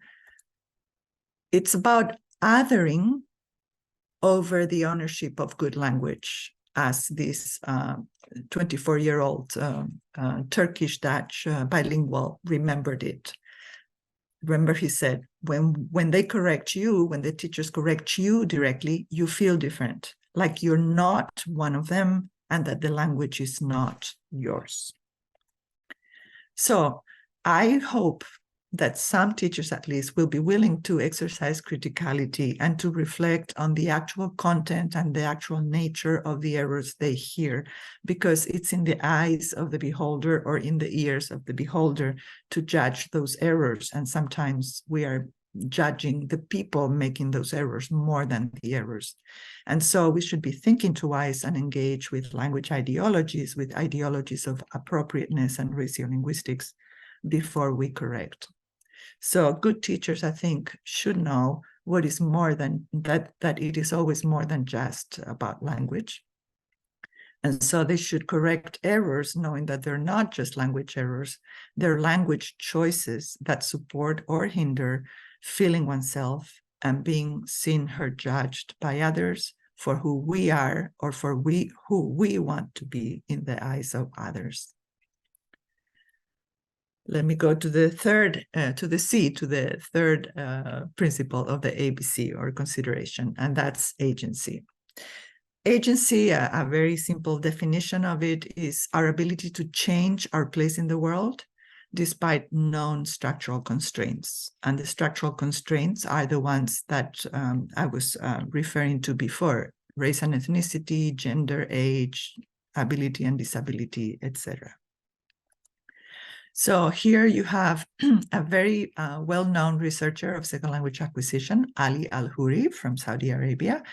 And he has a very interesting chapter in a book titled Human Agency: Does the Beach Ball Have Free Will? And he concludes that yes, not the beach ball doesn't have free will, but humans are not like beach balls, although sometimes they are behaving also like beach balls, and rightly so, he argues. But he says with humans, in the end, all is possible and agency is possible because of consciousness. And so when we think of agency, we can think of engagement, resilience, and other conscious motivational dynamics. And contemporary theories of motivation are now adding engagement and agency to the models. Sarah Mercer, for example, has been actively writing about it, and she calls engagement the active ingredient in language learning. Dorney also talked in his latest writings before passing about motivation being about intention and engagement being about action, and so needing both intention and action together to understand language learning. And we have also a very useful book entirely devoted to student engagement in the language classroom by Hiver, Alhouri, and Mercer. So, but many teachers think, hey, how can students really be agentic, self-directed, and meta-reflective? How can they be in charge of their learning when it comes to error correction? They can't, that they need someone else to tell them where the errors are and what the correct forms are, right? Here is something that shows tremendous agency in learners with respect to error correction. This comes from an unsolicited comment from one of my undergraduate students in Hawaii, again, many years ago. And she was writing, this was like a note to me, a thank you note, I guess, unexpected. And she was thinking about the first ever research paper in English that she wrote. And she was a Japanese speaker. It's her first language. She says, your comments made me think of readers more than anything, which I did not care much before. She really didn't have a sense of audience when she started writing the first research paper ever. That perspective brought me to reconsider my writing, which was hard but fun. It also took me time. Yet this struggling process served me many aha moments at the end too. So she wrote this at the very end of the semester and when the research paper finally was completed. You can see here so much agency, so much meta-reflection, so much self-directed use of the feedback that I was giving her and the error correction. I had to do a lot of error correction as well on that paper. So I was very surprised because I didn't expect this comment, but it really made me think, yeah, students are actively doing things and they are taking charge of their own learning. Another example from an EFL student journal, College Age, and this is to a different teacher, not to me. And this person says, I know my writing is better now than to compare to the beginning of this year and the middle of it too. Because you, the teacher, you wrote many thank you and happy like comments in my writing journal before now. After winter, you stopped praising too often. Then you gave me negative feedbacks, which means I should know the right academic way to write. So this, I thought, was absolutely a wonderful example of how students are actively interpreting not just the error correction they receive on paper, they're actively interpreting what the teacher is doing, what the intention behind what they see in the error correction that the teacher does, what the intention is. And so this student was thinking, okay, the first half of the semester or the first half of the year, too positive, too nice faces and happy feedback. And now the teacher is finally pushing me. And because now the teacher thinks that I can be up to more challenge. My language is better and it can get better yet now. And students figure it out all the time. So they're actively processing and understanding what we're doing with our error correction. In this study by Nabe and Swain, this student says, I said, freedom of thinking. So in class with the teacher, I said, freedom of thinking. I was not certain if it should be thinking or thought. Freedom of thinking, freedom of thought. I didn't come up with thought then, so I said freedom of thinking. Then I felt it might be wrong. Then the teacher said, freedom of thought. So I thought, oh, I was wrong, just as I thought. So this happens a lot. We are trying our best with language, and we just have to say something, and we will just try it out. And so in the moment, feedback that is timely and that is tailored individually for what the student is thinking and needing is the most effective. But this shows that the student is always paying attention. Not every student will be always paying attention, but many students where we are not seeing them beyond just seeing them, listening to us. They are taking charge of their learning and they're trying to figure it out. So here's the same student mentioning something else that happened in class, listening to a peer. Tokiko's sentence was strange, but we could guess what she wanted to say. The rest of the students could guess what she wanted to say. The teacher understood her. She said, and rephrased it in a correct or maybe in a better sentence. So I thought, that's how you say it. When I heard Tokiko, I thought it sounded wrong, but I didn't know how to express the idea better either. I was wondering how to say this.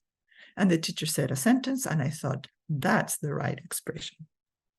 So again, lots of thinking, lots of taking charge, active and agentive learning.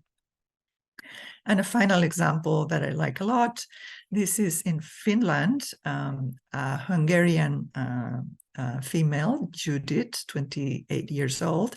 She has been living in Finland for 5 years and she speaks Finnish very well. And she says, my friends always laugh at me because I very directly translate a lot of this Hungarian, well, because in Finnish you say, for example, to put the cat on the table, to bring up a difficult topic. Well, things like that, I translate from Hungarian to Finnish. And then everybody asks, what do you mean? And what is that? But I always tell them that in this situation, I do that on purpose. Of course, I try, especially when I write, not to write like that. But often I enjoy it that I use language a bit differently and people get used to it. And I like to tell people about it, that I say it because in Hungarian, there is a saying like that. I don't necessarily think that's a mistake because I always explain why I said it that way. So this is a very willful, agentive multilingual who knows that she is actually engaging in something that many people around her may consider a mistake, a miscalculation, but she's insisting that she actually enjoys using language a bit differently by doing these idioms from her Hungarian translated literally into Finnish. And then getting people used to it, getting her friends used to it. So this is almost like nudging your interlocutors to learn a little bit of your language through translation, to behave a little bit more multilingually with you, right? So how can we give students more say over error correction? Icy Lee, who is from Hong Kong, but now she's in Singapore, has always told teachers to really ask students for their preferences for error correction. You can do it through questionnaires and through free writing, but ask, what would you like me to do when I correct, or would you like me to correct? So, for example, we can ask the students, do you think you're making good progress in writing accuracy? In your opinion, does teacher error correction help? Please explain your answer. And Dana Ferris, who is also a very well-known scholar of L2 writing, shares the same kind of recommendation. So, for example, you can ask students to give you the option to tell you, don't correct my grammar, please. Let me try to correct my errors myself first. Right?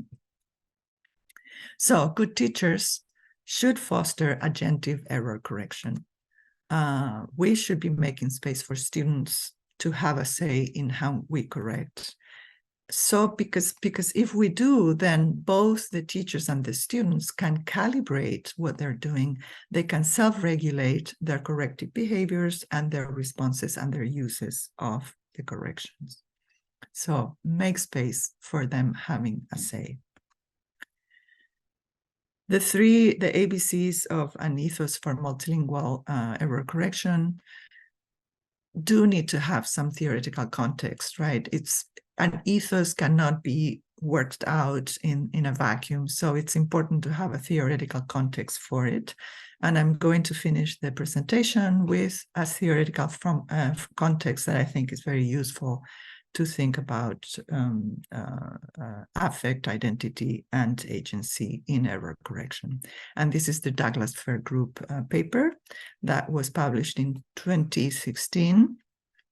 This was the colloquium the year before it was published, where we presented the ideas, and you can see It's 15 authors, including Patsy Duff, who was a plenary speaker yesterday, and she's sitting at the far right-hand side of the photo. And I'm sitting a little bit in the middle. And then also all 15 or almost all of the 15 authors are there. That's why we started saying that we can't have 15 names as authors, and we called ourselves the Douglas Fir Group. So let me tell you, our definition of language learning in that paper is language learning is about negotiating social and linguistic action in the face of minimal common ground and maximal semiotic demands. So this definition shows that we are thinking of language as a practice rather than a system. And I think that this is very important when we are trying to correct or decide what we're going to do under the name of error correction. Language as a practice rather than a system. We also included in the definition minimal common ground, and this shows the unpredictability of language. And maximal semiotic demands is the idea that language is not just language, is semiotics, is meaning. And so we have linguistic meaning and we have non-linguistic meaning. And what we have is a situation of language plus. Everything we do with language includes other resources. And this also gives us a sense that language is never fixed, that language is by definition open. And this has to do a lot with how we would define an error, identify an error, and want to correct an error, right? So there were 10 fundamental themes in the paper, and I will just show them very, very briefly and finish with that. 5 of the themes had to do with saying that language learning is complex, dynamic, and holistic, that language is semiosis, it's meaning, that learning is situated and attentionally and socially gated, that we have systems of meaning, systems of language that are multimodal, embodied, and mediated, and that there is always variability and change by definition in language learning. All of this has to do with this idea of the openness of language. And I have to say, for me, openness of language is like a synonym of translanguaging. But I prefer to call it openness of language because it seems less jargonistic and more open to interpretations and therefore to being embraced by more, especially by more teachers. The 6th theme was about literacy and instruction. So in the paper, we do talk about multilingual literacy and multilingual instruction. And it shows that all 15 authors agree that second language learning, additional language learning, multilingual learning has to have an educational calling. It has to be also about education. And finally, the 4 other themes of the 10 were identity, agency and transformative power, ideologies, and emotion and affect, showing that subjectivities are in, ideologies are in. Unlike in a lot of, say, for example, treatments of error correction, where emotions, identities, subjectivities, intersubjectivities are excluded. So if you can think of these 3 big ideas, language is open-ended by definition. We must think of education, not only of language, but education. And when we think of education, we would be thinking of full people, whole people, and intersubjectivity, identity, agency, ideologies must be accounted for in our ideas of how we teach language and how we learn language. So in conclusion, what is second language learning and error correction about? For sure, it is about learning a new language, and it is therefore about language. But it must be also about the social context where we do the learning. It must be about identities and emotions and agencies and ideologies. But it's even more than that. It's also about the power and the ideologies that may help us transform society as we engage in language learning and language teaching. So I've said that the ABCs of multilingual ethos to error correction are affect, identity, and agency. For affect, I recommend not thinking of the errors, but thinking of the students. When we correct, we're not correcting errors, really. We're correcting students. So we better remember that and then act accordingly. When we think of identity, we should be correcting errors, knowing that they are language choices that support or hinder feeling oneself and being seen, heard, judged by others for who we are or who we want to be in the particular moment with the particular others that we want to surely impress. And with agency, we should be making space for students to have a say in how we correct. Thank you very much, and I look forward to our discussion, question-answer session. Thank you. Thank you so much, Professor Ortega, for such an enlightening talk. I think there are so many of what you said we'll keep thinking of after the talk for a long time. I do agree that linguistic insecurity can be paralyzing. Good teachers put affect first, and also they should foster agentive error correction, that we should exercise criticality while correcting errors. I can go on, but really, thank you so much. It was such an enlightening talk. And we do have a number of questions and comments here. So let me share some of the comments and questions. We have a first question from Zahid Hussein. Do you think AI can minimize linguistic insecurity to a great extent, as students now can make use of AI tools to write their assignments? Yes, I do think so. And I know that there are a lot of people concerned about AI and misuses of AI. Because I'm a well-functioning non-native speaker of English in a world of English, and constantly speaking and writing in English, for me, I cannot but see the benefits of it. I have so many colleagues and students who are writing and publishing in English, and they struggle for time to self-edit, and they impose on friends and colleagues, or they spend their money looking for people who can edit their papers. With AI, they can actually do it themselves and do it to a very, very high degree of accuracy. So I think it's a great tool, like the calculator was a great tool to do the little math that we all need to do in daily life. And so I'm optimistic, but I know that other people do have a lot of concerns about it. We have another question related to AI tools from Samar Al-Harbi, saying, how can the practices of second language writing error corrections and feedback change with the emergence of technology, writing assistance tools and AI tools? How will this impact writing practices, error correction, and linguistics insecurity positively or negatively? Right.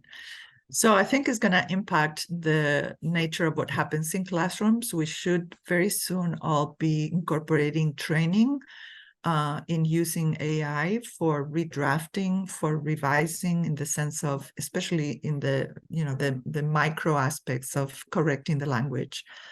So when we're not sure about collocation or an idiom or an idiomaticity in something we're doing, just like up until now, I mean, oftentimes when I write, I start thinking, oh, wait, is that the right preposition in English? I always have lots of trouble with prepositions. Oftentimes I will Google quickly a phrase that will show me whether it's tends to be more frequent to use this preposition that I was thinking or the other preposition that I wasn't thinking about, right? So instead of Google, AI is a lot more precise, but we need to train our students in how to use it for the purposes of self-editing and improving the language. So that's going to take up space inside the classroom, and I hope that it starts soon. We all need to be training ourselves first and then start training our students. I agree.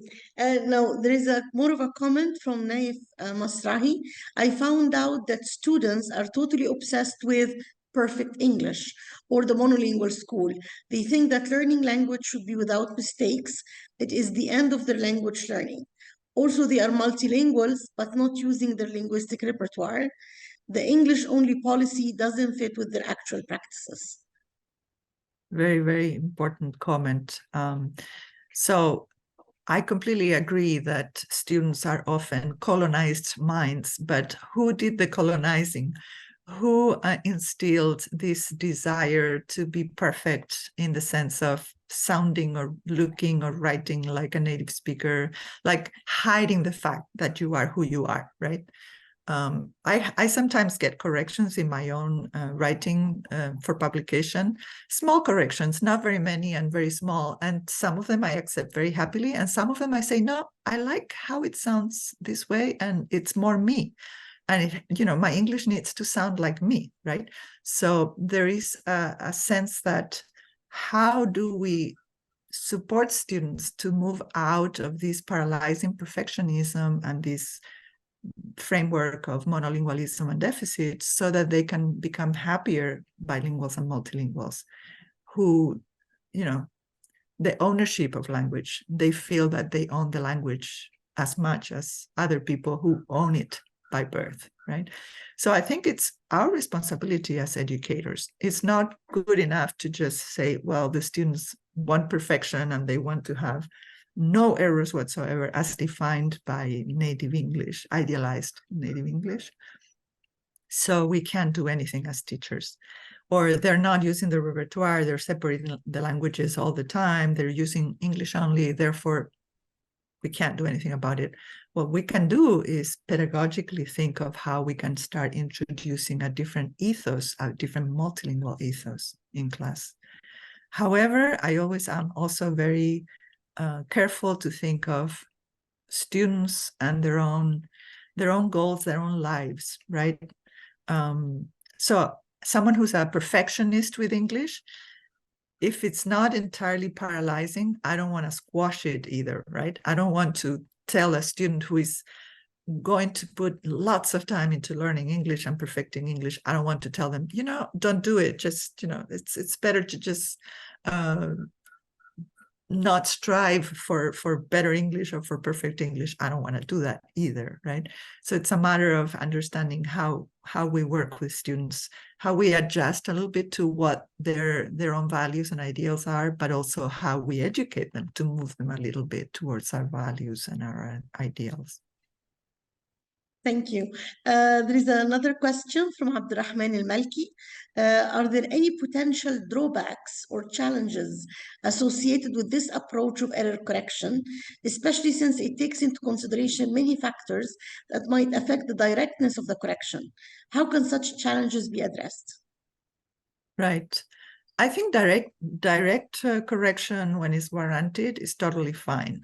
So for example, just an example that happens every semester with me. My experience now is not teaching language anymore, although I taught both Spanish, which is my native language, and English, which is my non-native language.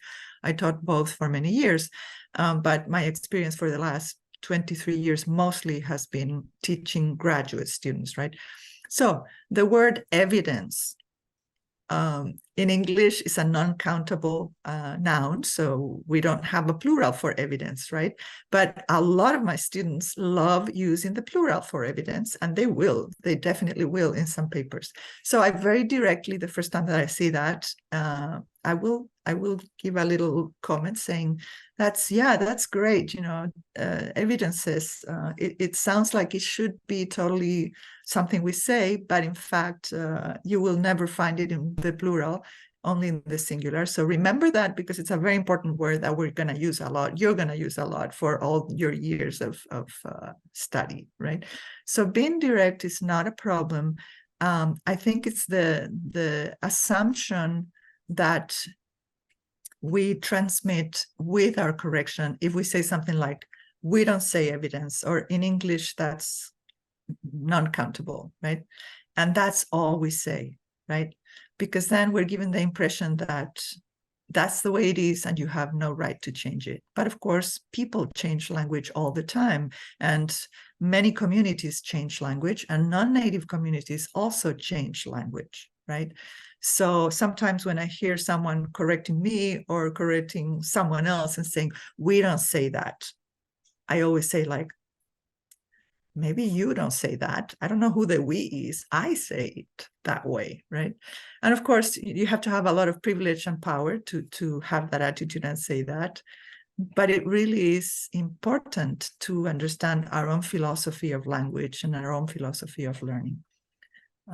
So, yes. Thank you. It's complex, but I think when you have a vision of what you value, you just cannot shy away from it, right? We have a question from Aisha Aslam. She says, agency can't come before the affect part. However, when a student isn't intrinsically motivated to learn, they are not aware of their learning. So even when the teacher is careful in correcting the errors, the student's lack of metacognitions and self-awareness would be an impediment to their agency. Do you agree with this idea? If so, Yes, how do we as teachers make sure that the student's agency remains intact? Right. So agency is something we all have, but we exercise it or not, and we grow it or not, and other people let us have it or not. So it's very negotiated, right? And it is very dependent on meta awareness, metacognitive powers. So what do we do as teachers? We probably need to include that in our instruction. We need to be constantly giving students opportunities to exercise self-reflection and reflection so that they can create those strategies of metacognition. And I mean, sometimes it's very simple. It's something like remembering to ask students, what do you want to learn today? Or what do you want me to do with when you make a mistake? And they will tell you things that then you do, and then they say, no, I didn't want that. I didn't mean that. So very often I've asked, a student says, I want to be corrected all the time. I say, okay, are you sure? Yes, I want to be corrected all the time. And then I do it for a couple of days, and they are just like, okay, no, that's too much for me. I can't take that, right? So sometimes you have to be negotiating, but what you need to be doing is introducing these points of reflection that make the student more and more understand that they are being asked in the class to exercise agency and meta-reflection, and they are being given the opportunity to do so. All right, moving on to another question. We have Abdul Jalil Hazia, and the question is, how can multilingualism and error be different from interlanguage and error analysis? Ooh, yes, that's a very good question. So interlanguage and error analysis, they are ideas from the 70s and perhaps a little bit of the 80s, but mostly the 70s in second language acquisition. They were very important ideas at the time. They were actually empowering ideas that said interlanguage is like a system on its own right. It's not phony language. It's not fake language. It's not just a version of the first language or the second language. It's really what someone trying to learn a new language creates, and it has its own natural language rules. But in the end, those ideas have evolved, and what we have now is much more of a view of language, including languages we're in the middle of learning, as practices, social practices, and multimodal and semiotic. So I don't know how to, like, okay, let me give an example. Ordering in a restaurant, right? We have tons of textbooks that give us a script with what the vocabulary and the sentences that are useful should be like, and how the interaction can go more or less in a script format, etc. Right? And we can teach that to our students, and then we can correct them on whether you say please or not, or you say would you like would you like a Coke with that, or whatever. Or we can also introduce the script and the situation and teach with additional very difficult things that we always do at the same time when we order food. For example, I need to scan for my allergies, because if I order something that has something that I'm allergic to, that's a terrible mistake that I cannot let happen. Or we may be like in a hurry because we have to go to the movies next or the theater, and if they don't hurry up with the order, we're never going to make it, right? or we may be suddenly asked to pay for something that we didn't think we were going to pay for, that they want to give it to us with the order, like the side salad should have been included, or the bread. We shouldn't be paying for the bread. The bread should be included in a meal. So suddenly we are ordering a meal, but we're also in a hurry, and politely or not politely, we need to communicate that, and we're worried about our allergies, so we're anxious about that, and that's going to show up in our language as well. And we're indignant because they're charging us for the bread, and we think that's unfair. All of that will come into how we're placing that order, right? If we're competent, all of it will come in it. How do we do that?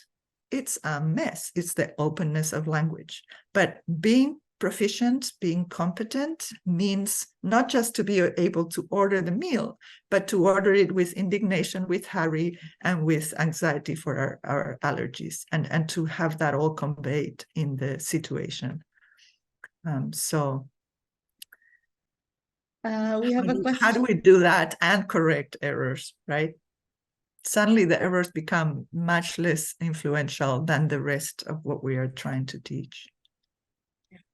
We have a question from Professor Janine. She's saying, I wonder to what extent there are intercultural differences in dealing with error correction, particularly when error correction is face-to-face in front of peers, as some of your examples show. The concept of face springs to mind, particularly with Asian students. How can we as teachers develop sensitivity towards the students' feelings and traditions? Oh, Janine, I've taught a lot of Asian students in my many years in Hawaii, and I often get asked this kind of question, and I've become very weary about cultural assumptions about things. I think as an educator and a teacher, you learn to work at two levels. One is the big abstractions of, culturally speaking, there may be big patterns or big considerations to take into account and accommodate. And also at the very interpersonal one-on-one level, you establish rapport with your students. And I never correct students unless I have started to know the students really well, right? So you know what an individual can take or not take, and you know how to exercise your teacher role and include error correction one way or another. So sometimes for some students, I would never correct them because I know the student won't be taking it well and it won't be a productive thing to do for me. And that student may be Asian or not.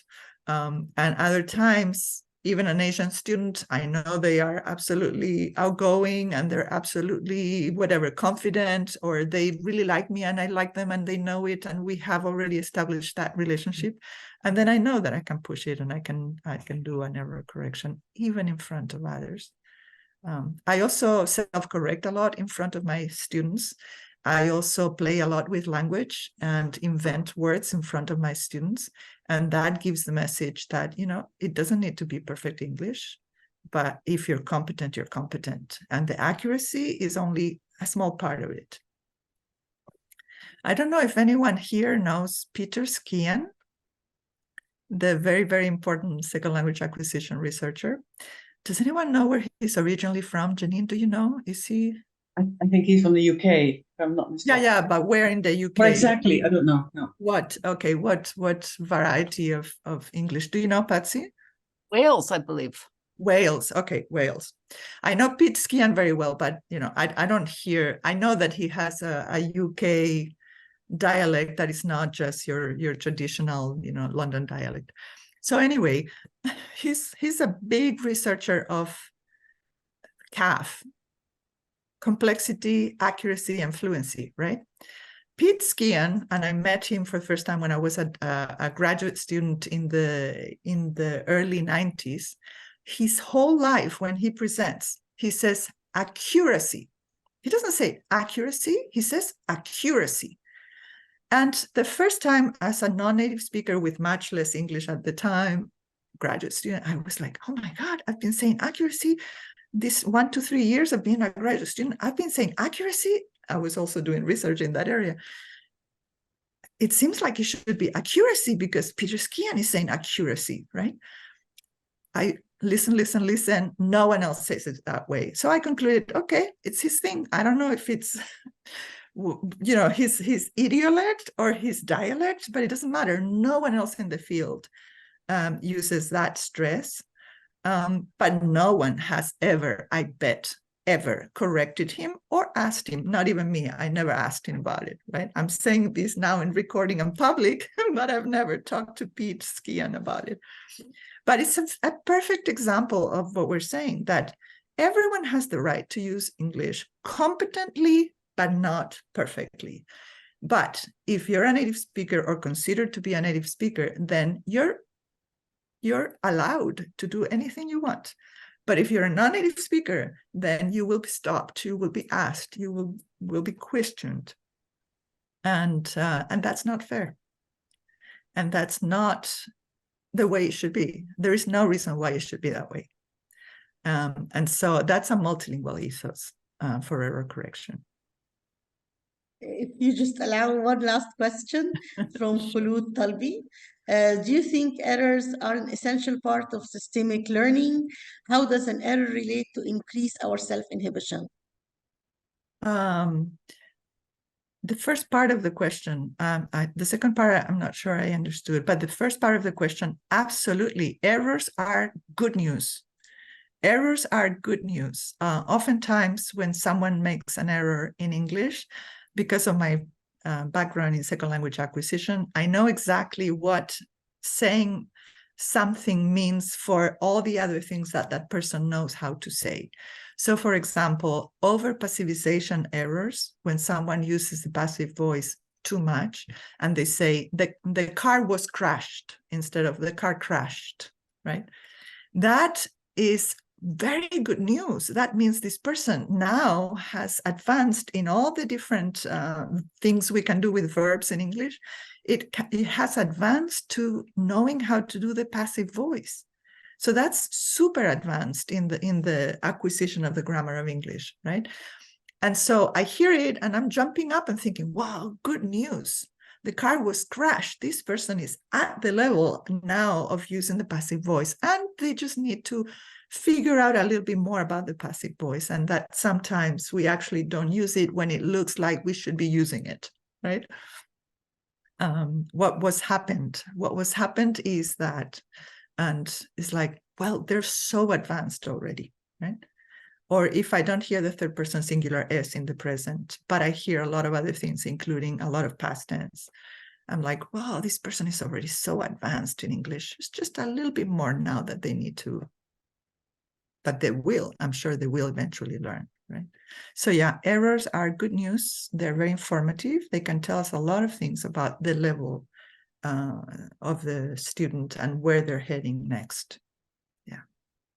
Thank you so much once more, Professor Ortega. Really an enlightening talk and very much related to what we do in class, very much related, I think, to our practices all the time. So thank you very much. It's been really great listening to you, and thank you for accepting our invitation. It's been a great honor. And I hope that we keep in touch, inshallah, for more collaboration. Inshallah. Yes. Thank you very much, everyone, for being here. And we will have now a 20-minute break, and then we'll be back at 6 o'clock Saudi time, which is 3 o'clock GMT, for our closing plenary speech by Professor Patricia Dove. Thank you very much. I'll be here for that too. Thank you so much. Ina, before you leave, can I just try my screen share to make sure it works? Sure, okay? sure. Or I can wait till 5 minutes. I can wait till 5 minutes before 6. No, please do. Do you want to stop the recording or no? No.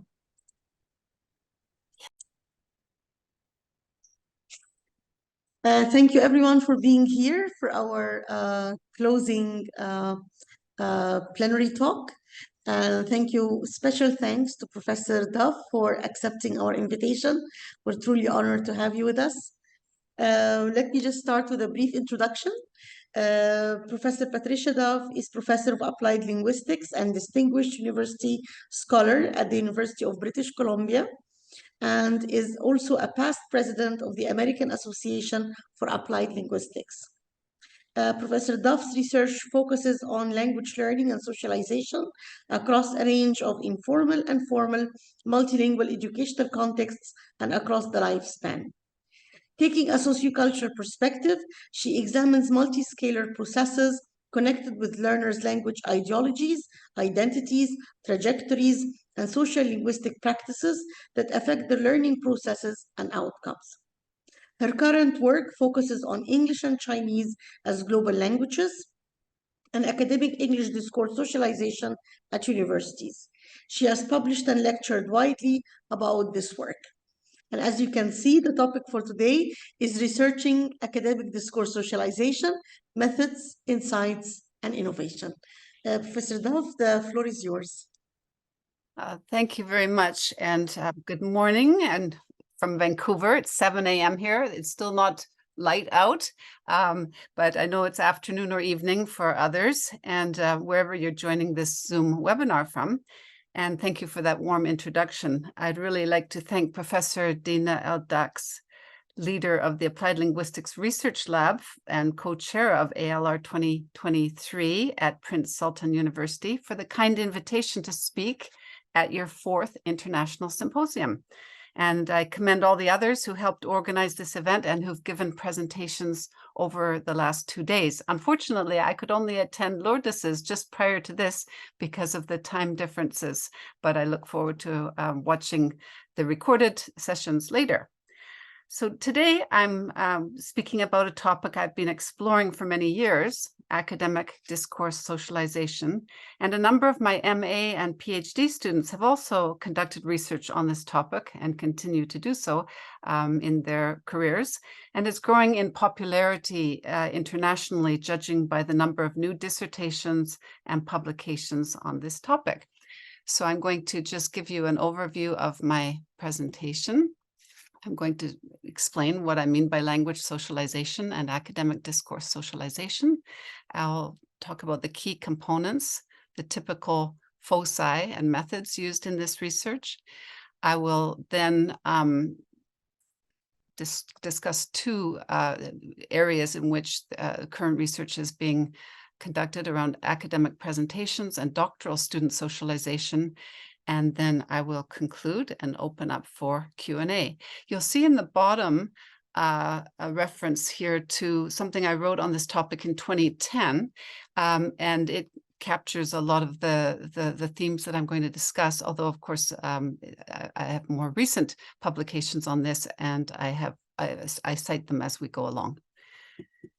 So what is language socialization, or what I'm calling academic discourse socialization? Academic discourse socialization is just one kind of language socialization, obviously dealing with academic settings and discourse and the kinds of cultures that are inculcated in academic settings.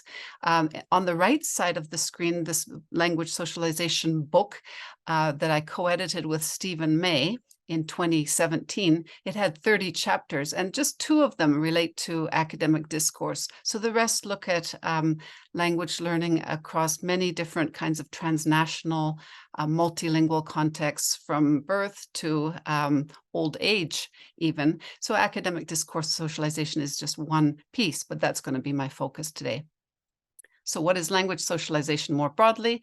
It's a theoretical and methodological approach to understanding how language learning and other kinds of learning are mediated socially. What does that mean? Well, very much like Lourdes said, teachers play an important role in providing error correction or not. That's a kind of linguistic and social interaction right there. We provide instruction, modeling. We offer opportunities for students to observe and experience language or discourse forms, to receive feedback. And there's mediated learning through other affordances. That means different kinds of tools, digital and otherwise, different kinds of activities and the format of those, different spaces, and different media, among other kinds of affordances. And those things will constrain or shape the learning possibilities in various ways.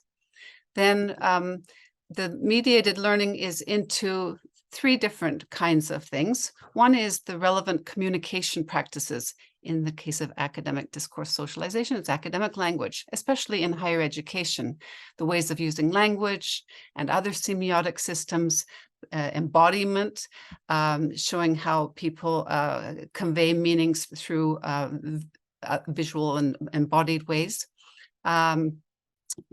Membership into and participation in new cultures, networks, academic fields or communities, and into the local or wider values, ideologies, identities, activities, et cetera, in those areas. Well, Lourdes talked about ideologies. What do they mean? It could be a monolingual ideology or a standard language ideology, language purity. The language of science should be like this. The language of law should be like this, for instance. And I'll talk a little bit more about that. So this is mediated learning into practices, belonging, potentially, and also the wider values that are held within a particular domain. And traditionally, there has been attention given to the hierarchical or more vertical relationships between teacher and student as a form of socialization, expert novice, mentor mentee. So where the teacher has the power, the knowledge, even though there's some acknowledgement that it's a bidirectional process, there's this model of the teacher bringing the student into the community, into the discourse practices, and providing the kind of assistance needed for them to be successful. But we know there are other forms of socialization, such as peer socialization in the middle here, where we have student-student mentoring, assistance, project work, and so on, which can be a very powerful form of socialization as well. And then on the right side here, we have self-directed socialization, where students or other novices and learners, including new teachers, seek out advice, guidance, models for how to use language or do other kinds of things with language digitally, for instance. And, whether they're MOOCs or how to YouTube clips and so on, where the student exercises that kind of agency that Lourdes also talked about to seek what they need, when they need it for their own purposes. So these all constitute different forms of agency in language socialization research. Some of the early work in this area focused on particular academic and professional fields, such as law school, learning to think and read and speak and act like a lawyer. This work, the book on the cover here by Elizabeth Mertz, she did her PhD in anthropology, especially linguistic anthropology. Then she went on to do a law degree and became a legal anthropologist, always interested in not just the ways in which lawyers need to think and speak and re-textualize precedents, cases from the past in a current kind of case, but so learning how to do that through the process of induction or inculcation, socialization, especially in the first semester of law school. So she did a study at 8 universities in the US, looking at the first semester and the ways in which these budding lawyers were expected to argue and present evidence and cite authorities based on the culture of law in the US. And others have done work in other fields, such as in medicine or engineering or architecture, or in TESOL, applied linguistics. And so many of these insights came originally from linguistic anthropology, but others are practicing or conducting the research within applied linguistics now too. This slide comes from my student Masaru Yamamoto, and it's just showing how in academic context there are so many different sites for socialization, and they're not independent of each other, but students need to be able to give academic presentations, participate in class discussions, collaborate inside and outside the class to work on projects, for instance, being able to read and write academic texts and also produce multimodal texts. Emails, it may be less significant, but being able to communicate effectively with supervisors, journal editors, and others, and being able to engage in online course discussions, asynchronous and synchronous. So these are areas in which many of my former students and current students have been doing work over the last 15 years. And I have too. So one big focus has been being able to give academic presentations. One reason is that the stakes are quite high. Often they're not given the huge grades, but people are in front of their peers, in front of an instructor, in front of an audience. It's kind of like I am now, even though I can't see you all. And they're needing to communicate within the time frame and according to the norms and expectations. And it's not so straightforward. There are many different pieces of doing an oral academic presentation. So it's ubiquitous, commonplace, but rather complex, discursively speaking. And it usually involves some kinds of guidance and feedback, but not always the case. In fact, one thing that my earlier articles have made clear, and some of the research has made clear, is that just because someone is in that teacher role or mentor role doesn't mean they're very effective in providing the kind of guidance and feedback that will help people become more proficient, more competent in doing this kind of work. And also there's often an expectation that just by observing a lot of instances of something such as an oral presentation, people will take up the language, the practices, and so on. And it's not always the case that implicit socialization will be as effective as explicit socialization. And the other thing is that there are many different kinds of formats for presentations, solo versus group, which are very different kinds of speech events in that case. And then there's behind the scenes preparation and negotiation, and then the enactment of the presentation. Masaki Kobayashi has written about that in his work. Then there's the in-person versus the online aspects, such as Zoom. So it's very different to have embodiment or to point to a screen or to move around a space in person than it is online. You see me from about the neck up, and if I'm pointing, it's not going to help because my finger is not tied to the screen. So the Zoom presentations are a really interesting area for further research. There hasn't been as much of it done, probably because many people, we moved into the Zoom world during the pandemic, and there needs to be more research on presentations in that space. And then we know it's a very intertextual, interdiscursive kind of activity, oral presentations, involving, slides, posters I'll talk about next, handouts, which may be QR codes, reading citations, websites, and so on, and cursors or other pointers and so on in a particular space and frame. This frame is my laptop screen. And then there are different norms across disciplines, whether it's in ELT or TESOL or geoscience or sociology and physics.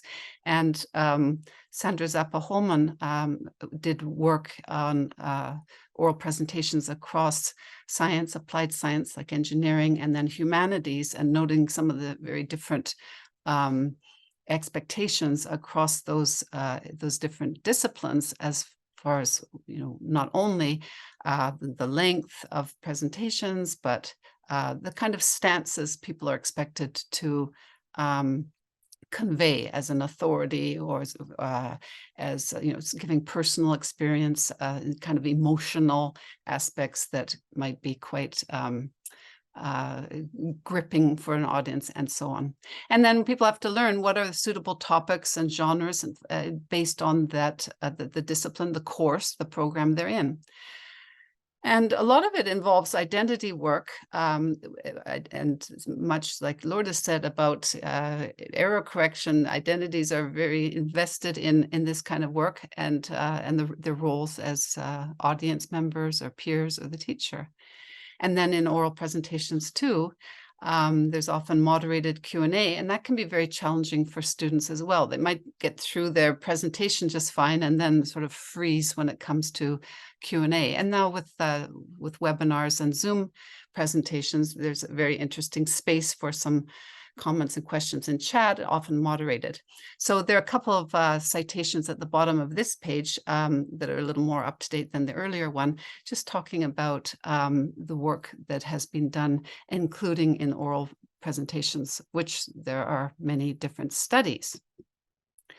In 1997, Karen Tracy, who's a communications professor, wrote a book called Colloquium. She spent a year as a visiting scholar at another university in the communications department.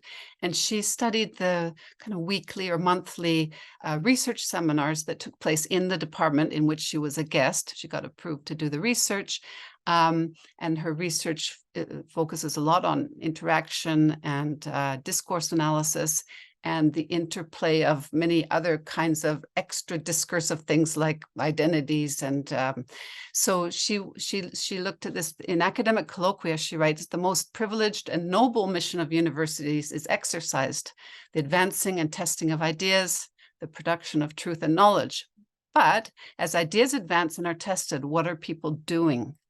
What is the role for emotions and relationships? What worries do faculty and graduate students bring to this occasion?" So in her context, these colloquia are attended by senior professors, sort of junior professors, visiting scholars, graduate students, and so on. And so she's looking at some of the hierarchies and dynamics at play. What problems do participants face as they talk with each other? How are problems made visible in talk and given attention through talk?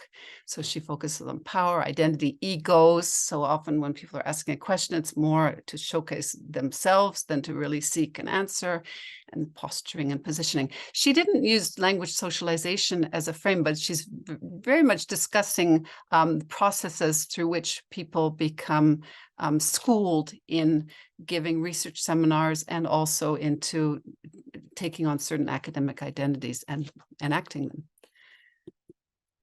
I mentioned posters as one form of academic discourse socialization, and of course they're very common. I noticed for this symposium there was also a poster section, 20 minutes allotted for each. And poster presentations are very interesting because there's a very elaborate, often textual element, such as this template on the left from a university where Masaru Yamamoto did his research on poster presentations. So there's a template and there are different components. This is in science.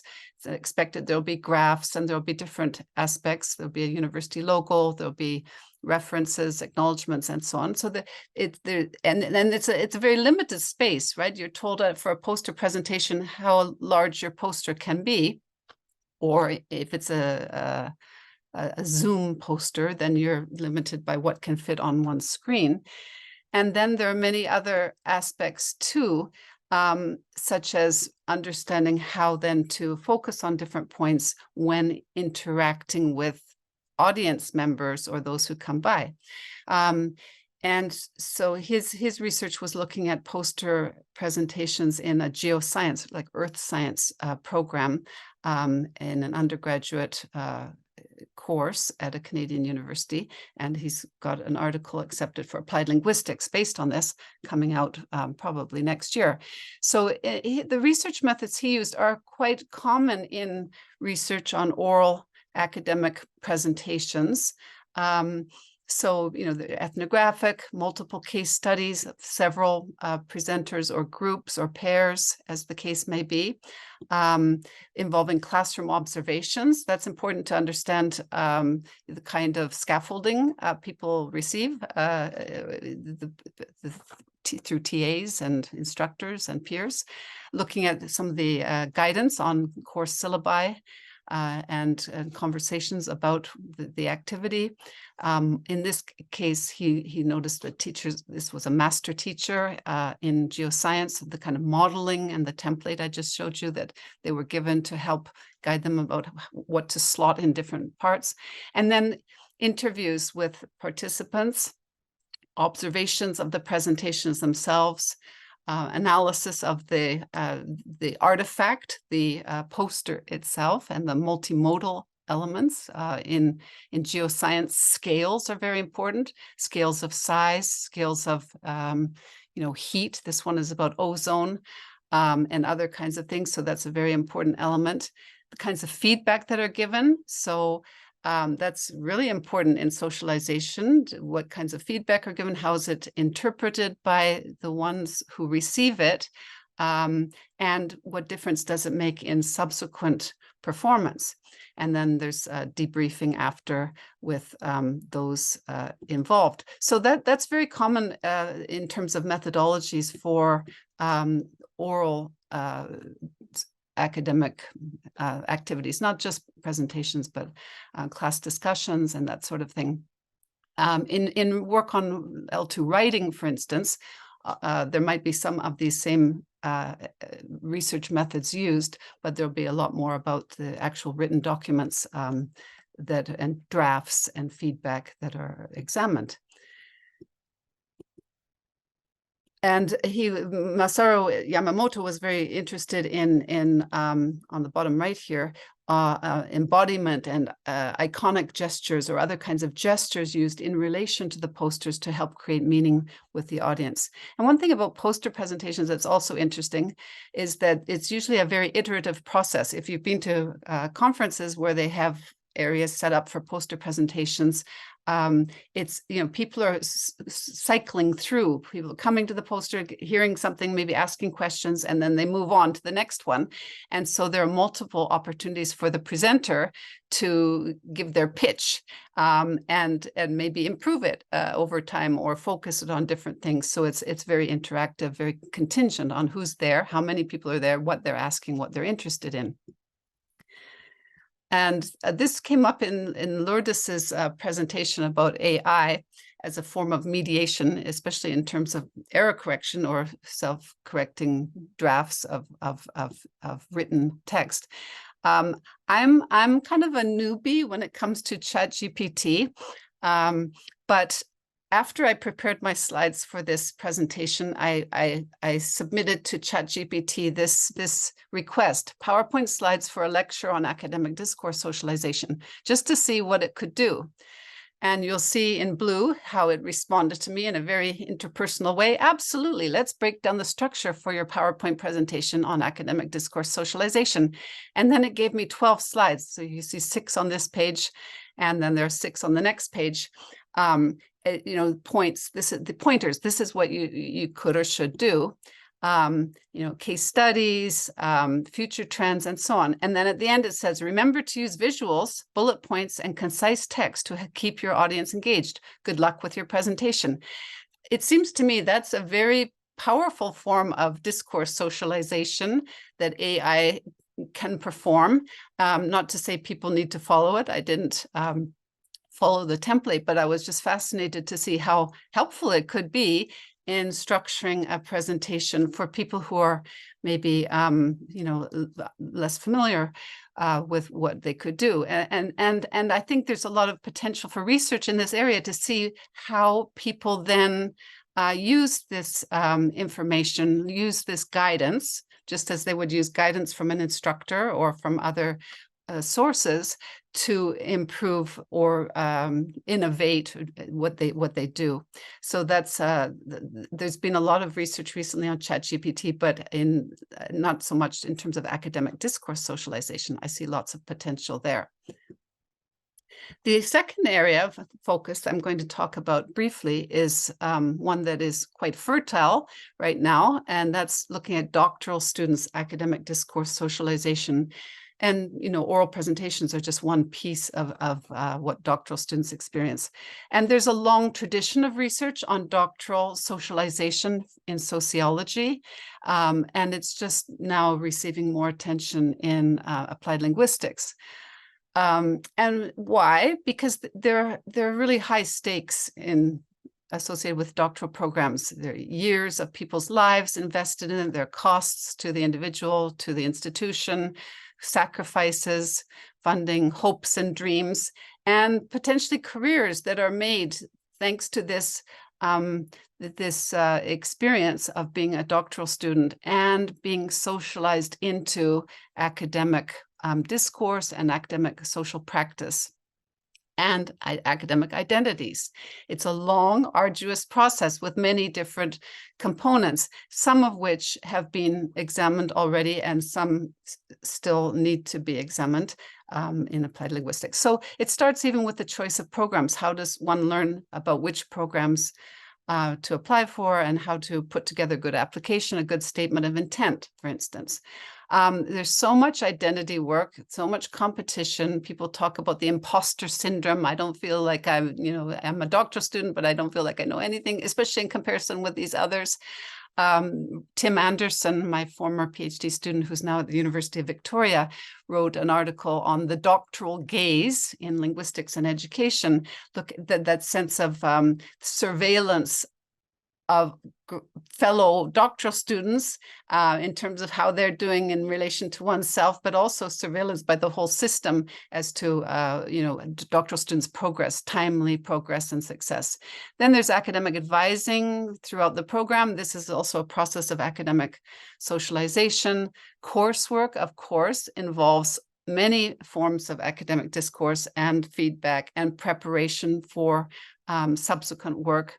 I'm going to skip down the comprehensive exams, dissertation proposals, and other things. There has been some attention given to writing for scholarly publication, solo articles or co-authored articles by Peyman Habibi and Ismail Fazel, given that it's so important for students who are launching academic careers to be published in suitable venues, and that is really complicated because it's writing, it's revising, it's responding to feedback from editors and reviewers and trying to make sense of it. And for some doctoral programs, it's a requirement that that the students have publications already in hand for them to be to pass.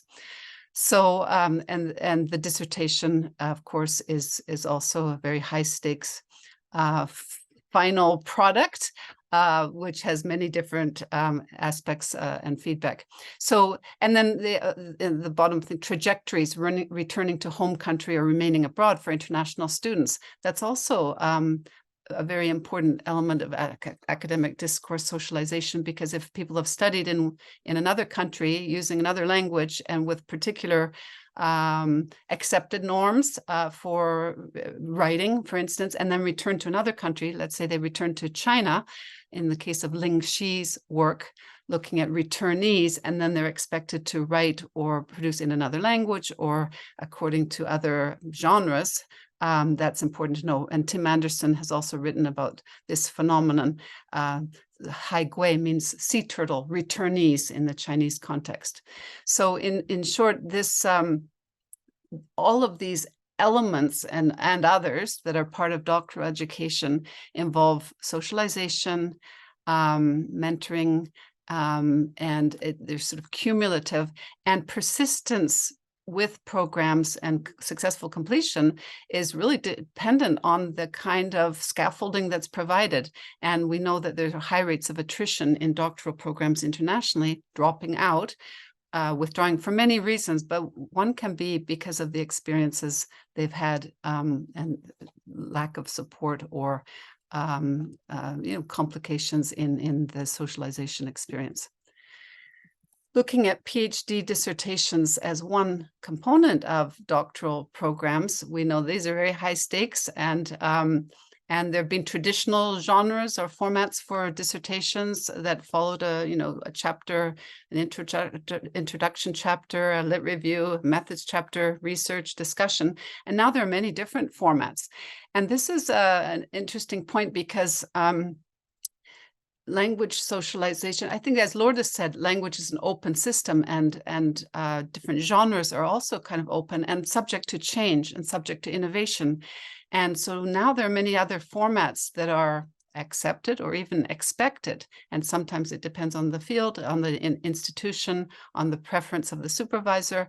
But, there's a move toward manuscript-based versus traditional monographs. And so people need to learn, it's not just students that need to learn how to prepare these sorts of dissertations, but also their supervisors and committee members and the examiners who may not be familiar with these new formats and need to evaluate them fairly according to the criteria. So this is the notion that, we're all in this together, we're all learning, and there's innovation, and we also need to figure out what's acceptable within a particular kind of discourse convention, like a dissertation.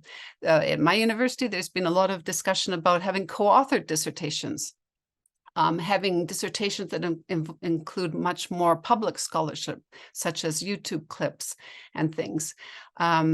In my department, a novel was published as a dissertation with, bookended by introduction, conclusion, which sort of reflective pieces contextualizing it. So we have a lot of innovation.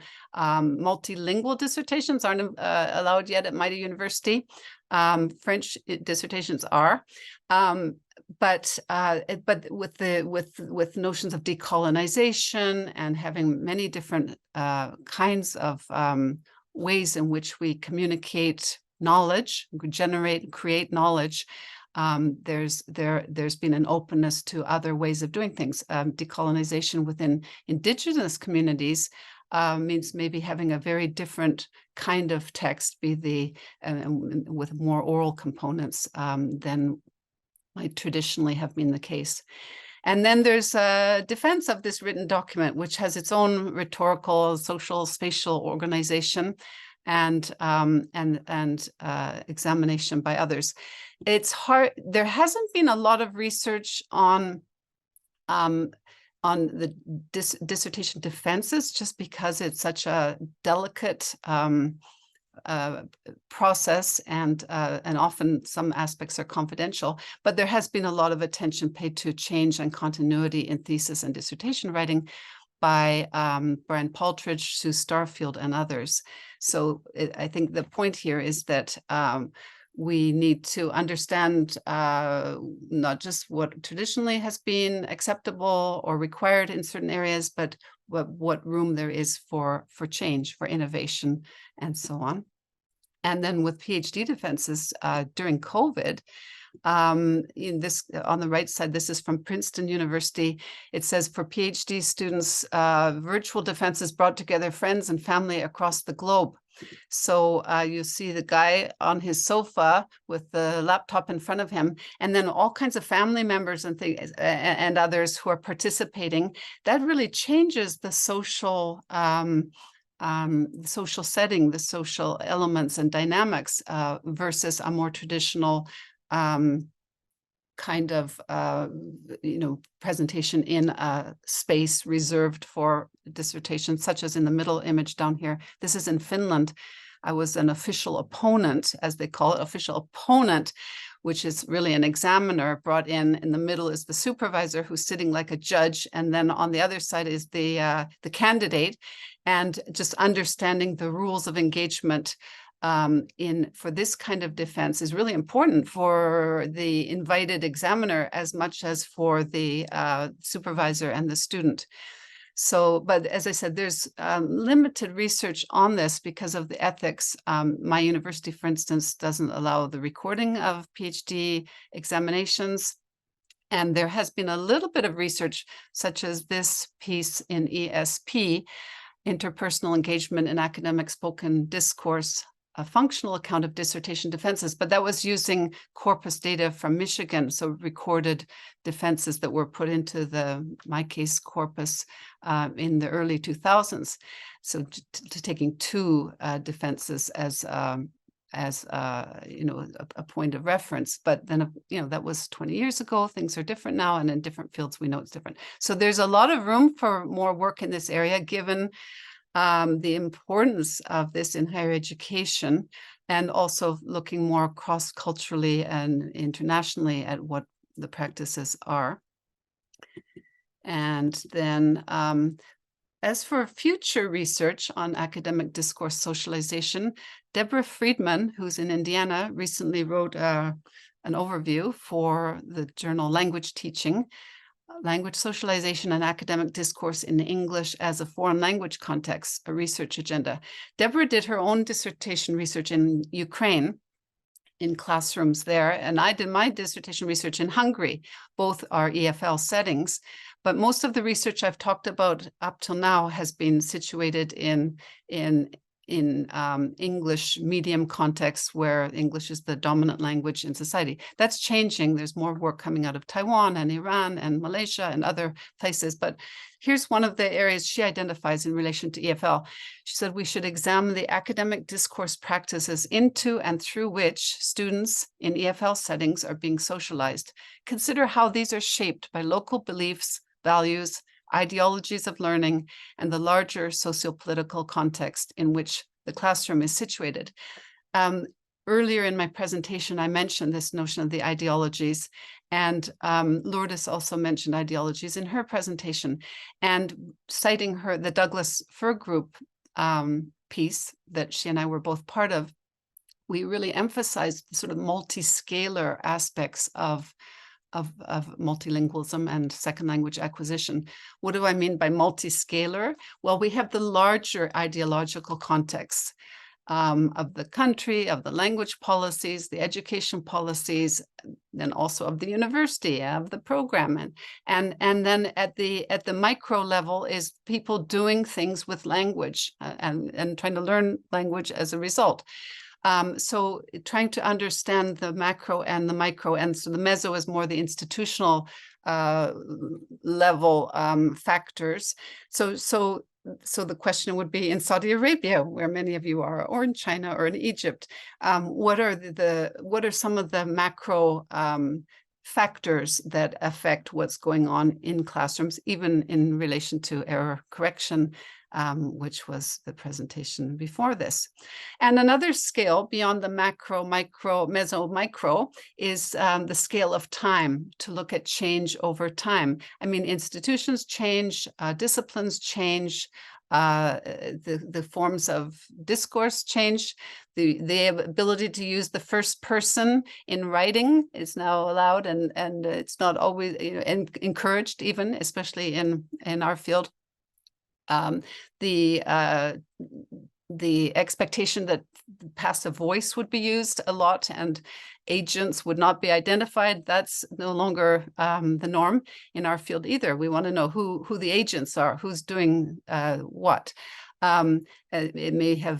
It may be changing less slowly in other areas such as science, but anyway, these are interesting things one can look at, changing discourse trends, but also change in individual learners and in the people who work with them over time.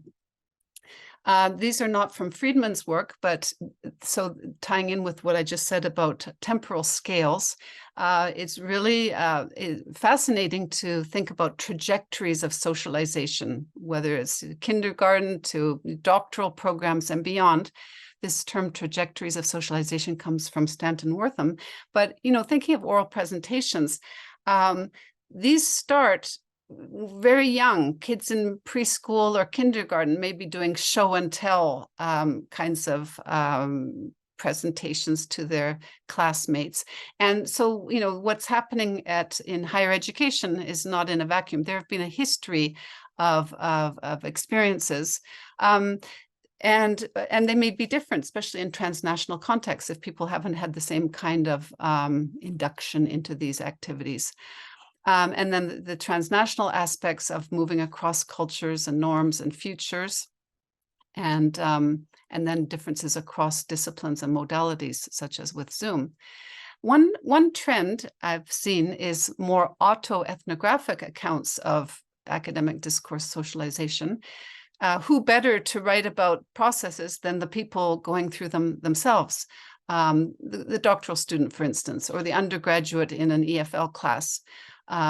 The challenge is some of the ethical and power issues and issues of privacy, confidentiality, and the emotions and reputations involved. So if someone's writing about, you know, their auto-ethnographic account of being a PhD student and mention that the kind of socialization they experienced was subpar, was lacking, was critical, was you know, highly emotional for them in negative ways, you know, that will besmirch the reputations of the institution, the program, and it won't be too hard to figure out who the supervisor or others who might be who might have been some of the agents of socialization in that case. So autoethnographic accounts are potentially very revealing and rich, and simpler in many ways than trying to find people who are willing to volunteer for studies. But it can be hard to get approval to do this kind of work because of the ethical issues I've just mentioned. And then in future, we also need to look at how mentors or gatekeepers, editors, and so on are themselves continually being socialized by the emerging scholars and peers that they work with into new genres and practices and roles. I edited a special issue of a journal about 20 years ago, Canadian Modern Language Review, and one of the authors wanted to use both French and English in the piece. Her area was about French education for Francophone Saskatchewanians. Those are people, I'm in British Columbia, 2 provinces over is Saskatchewan, and they have a minority Francophone community.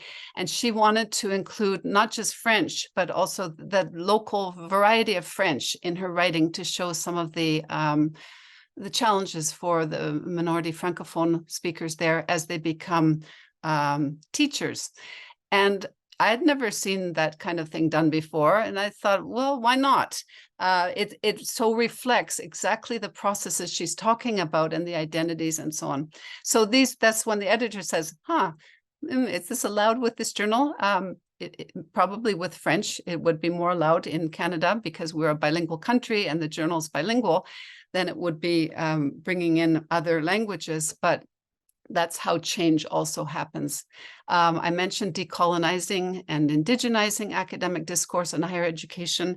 Sometimes we're challenged in this area because we don't have very good policies about ways in which people can present knowledge differently. We had one architecture PhD candidate who wanted to submit his dissertation in Niska, that's an indigenous language of up the coast of British Columbia, and the university said no, he could not do it in Niska, his first language, because there wouldn't be enough people who would understand it and could examine it.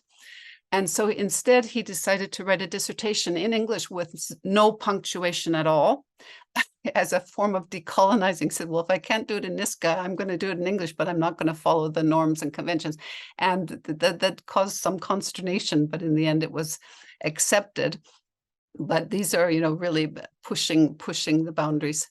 And then a couple of other areas. Well, one other area that's quite promising in academic discourse socialization, especially in study abroad contexts, and this is not about doctoral students, just in general, undergraduate usually, is looking at social networks and academic discourse socialization. So work that Sandra Zappa did and I did with her, looking at Mexican exchange students in Canada at an undergraduate program, and looking at not just the socialization they get with the teacher, the peer, and so on in the program itself or at that university, but also the many different resources that the individual is tapping into near and far, and how that kind of web or network of socialization helps to support or not the students' academic experience and learning. And we then had, looked at 3 learners case study. Again, Liliana is the one here. These are pseudonyms. And then looking at the strength of ties with different individuals.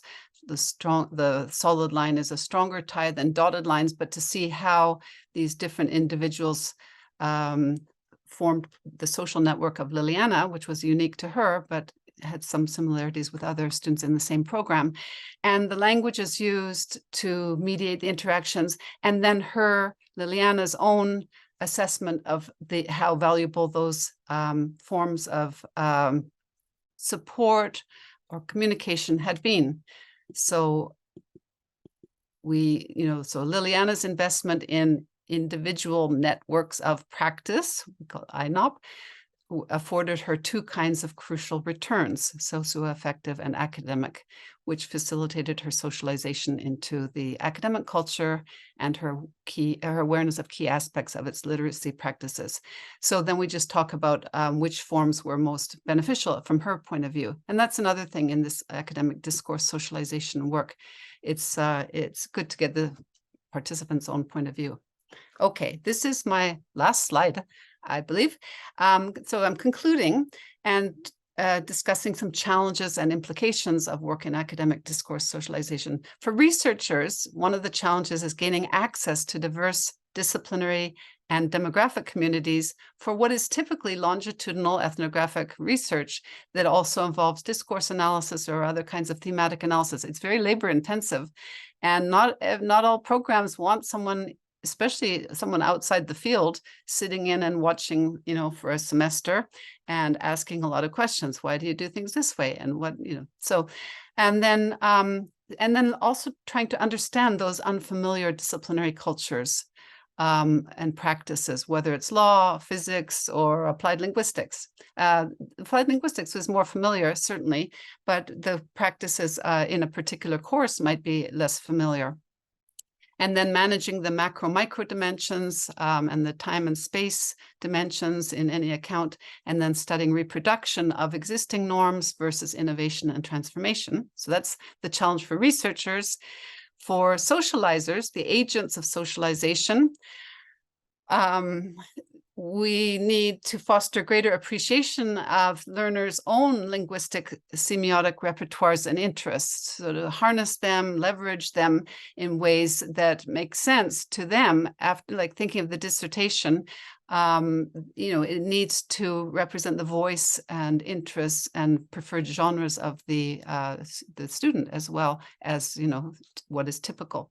And so socializers have to navigate multiple complex coexisting norms, identities, communities, and competition. Tim Anderson, in his work looking at feedback on writing for doctoral students, and Jeremy Saror's work also at UBC looking at feedback on writing for undergraduates, ESL students, they talk about some of the ideologies that the instructors had about, they really believed in providing the feedback. They knew it could be really, but they just didn't have time, given the hundreds of students that many undergraduate sessional instructors especially have to provide feedback for.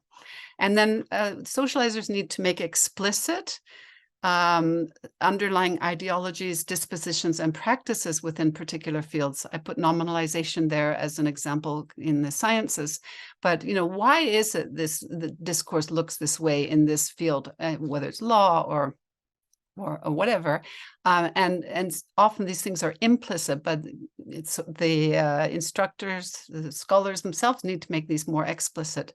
And then understanding the affordances and constraints of AI and social media, so that's something I already discussed. And the socializees, the learners, and others within the system need to find ways to gain suitable, supportive access, mediation, or support time and opportunity to reach advanced levels of competency and recognition. Now, not everyone seeks to reach advanced levels. Some are doing things just because it's a requirement. But for those who do, they need time. We have to understand that this takes time, and we need to find ways to enact agency productively. So thank you very much, and I'm happy to take questions. Thank you very much for this enlightening talk, Professor Duff.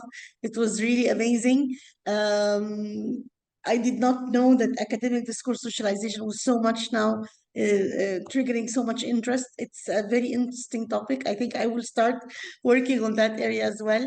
So let's now look at if anybody has questions or comments, please, you can add them to the Q&A. Until they do that, allow me to share that I do agree with you that learning and thriving in academic context is a complex endeavor.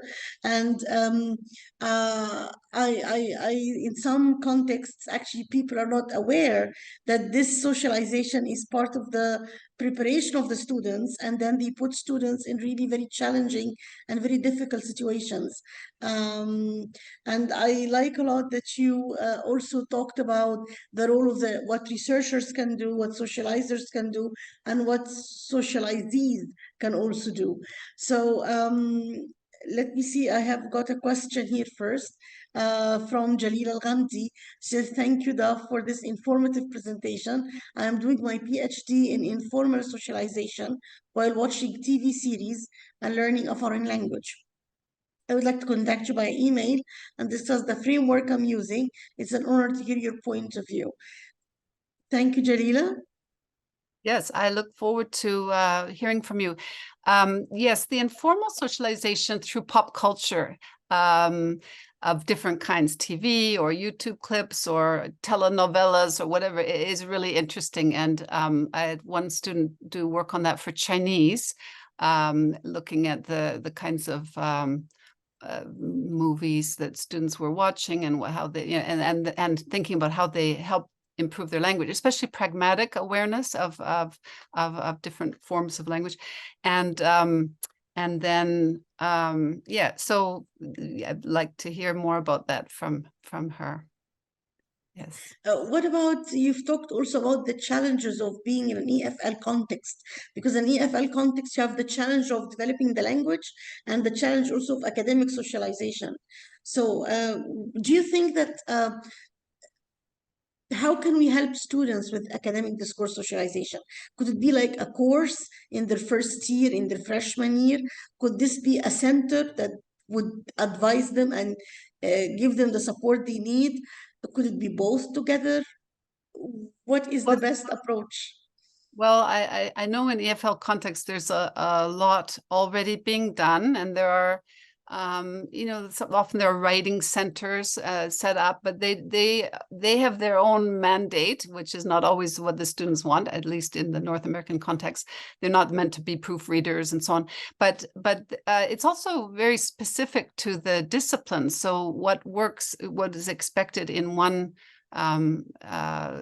major might be quite different from another major. But I think, yes, laying out some of these things, even in doctoral programs, it's surprising how many students, even in their third year, they say, so what are comprehensive exams? It's like, but you've been to, like, you've seen this, we've talked about it, but it doesn't mean much till they're ready, till they need it, right? So just in time scaffolding about those things. But I think a lot more attention should be paid to these things over and over that can help students, and peer support groups where they share their knowledge too. In EFL settings too, I mean, one of the things in language socialization is part of becoming part of the culture, the new culture.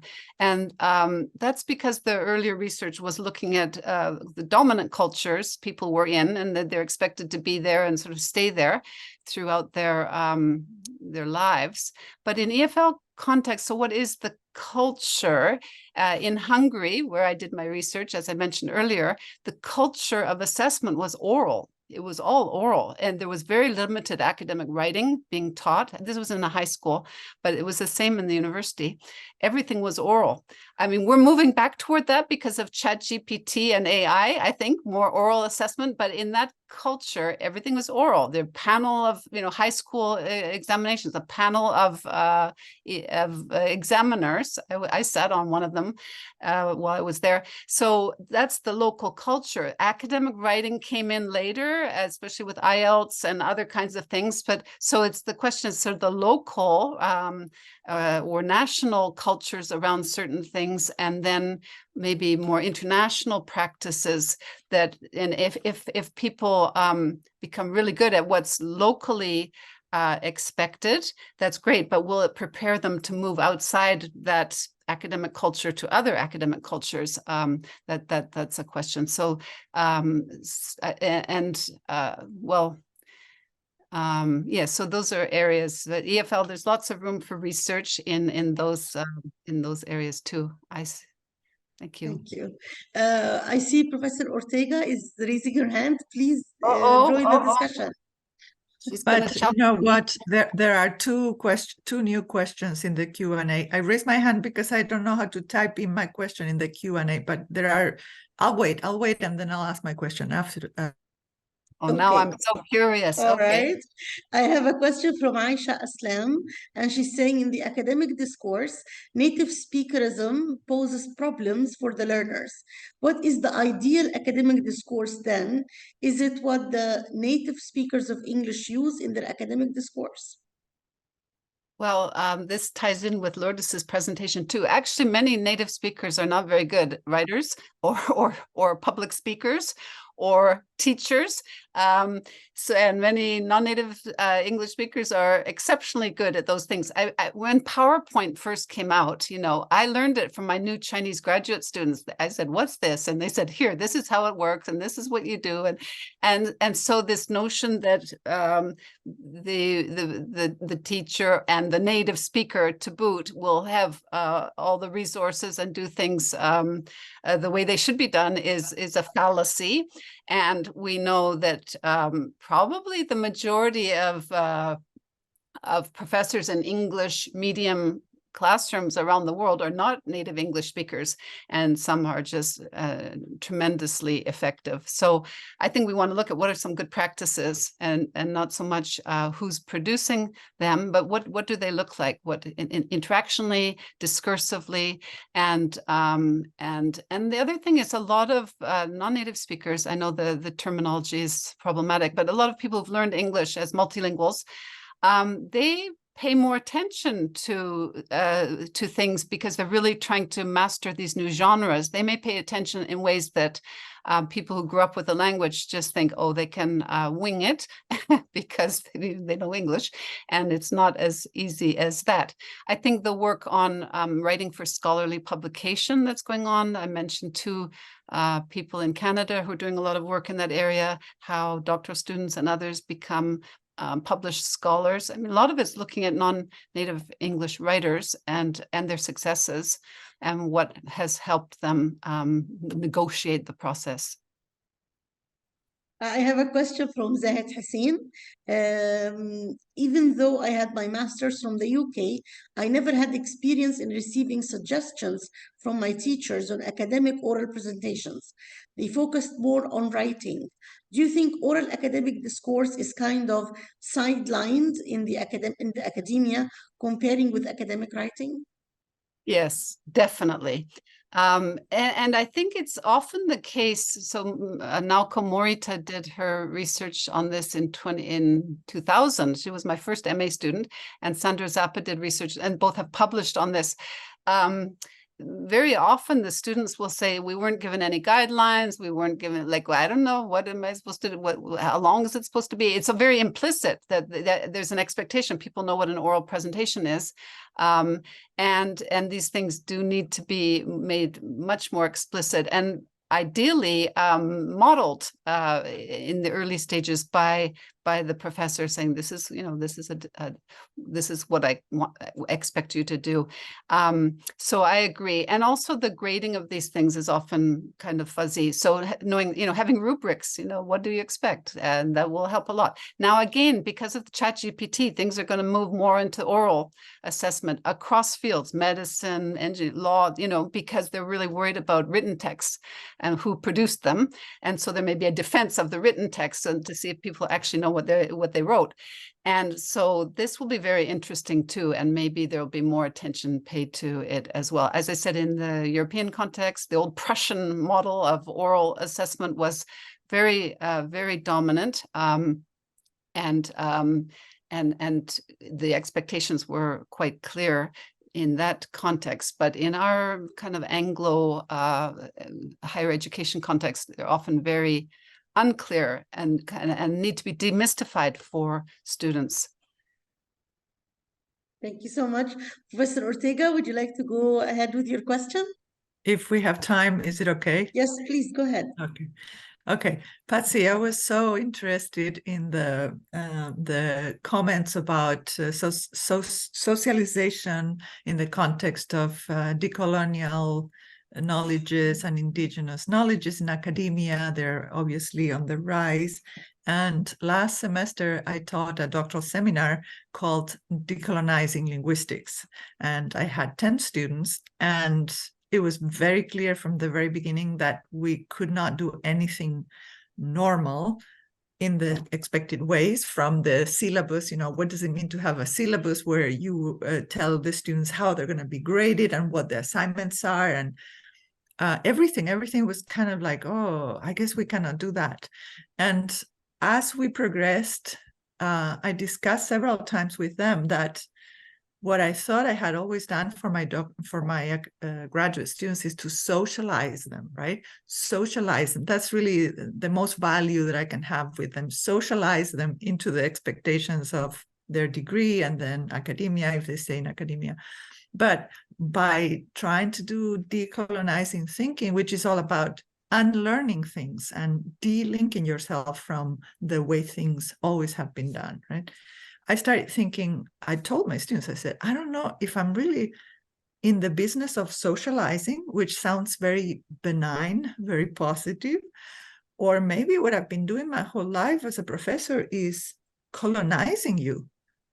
Or maybe what I've been doing now in the course is indoctrinating you. Other people would say that, right, too.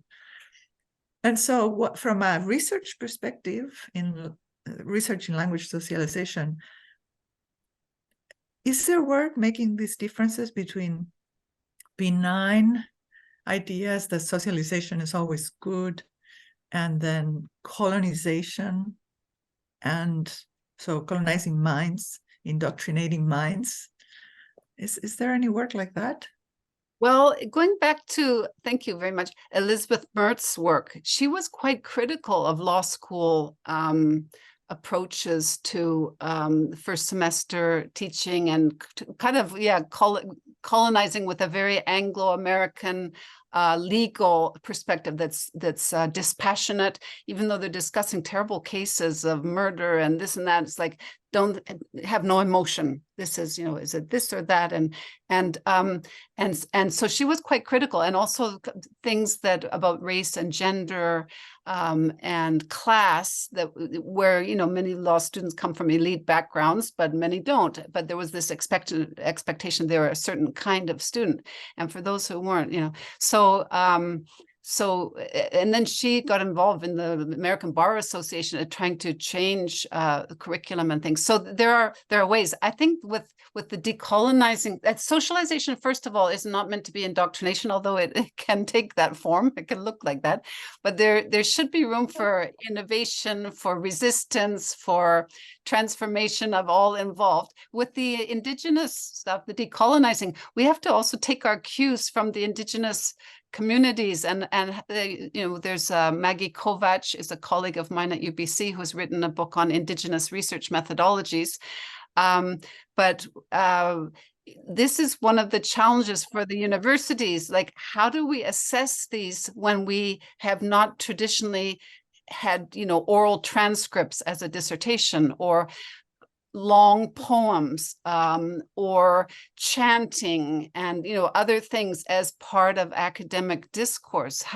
So it's one thing to say, sure, you know, if this is good for you, but then we have this assessment regime, and we have external examiners in Canada and the UK and some other places, where we just hope that they're going to get it, that they're going to understand. This is the way, you know, we're open to other ways of creating knowledge and conveying knowledge in the decolonial spirit, but we're always like just on kind of pins and needles to make sure the externals are on board. And then we really would want to find an Indigenous external too in that case, so that, but there's many Indigenous externals would be very conservative. That this is the way we learned, and this is, you know, so it's very fraught with these tensions, and increasingly so with decolonization, and the models, like the examination, the opponent, you know, that in Scandinavia and Nordic countries, this idea that you're the opponent, this poor candidate's finished their work, you should be the celebrant, you know, like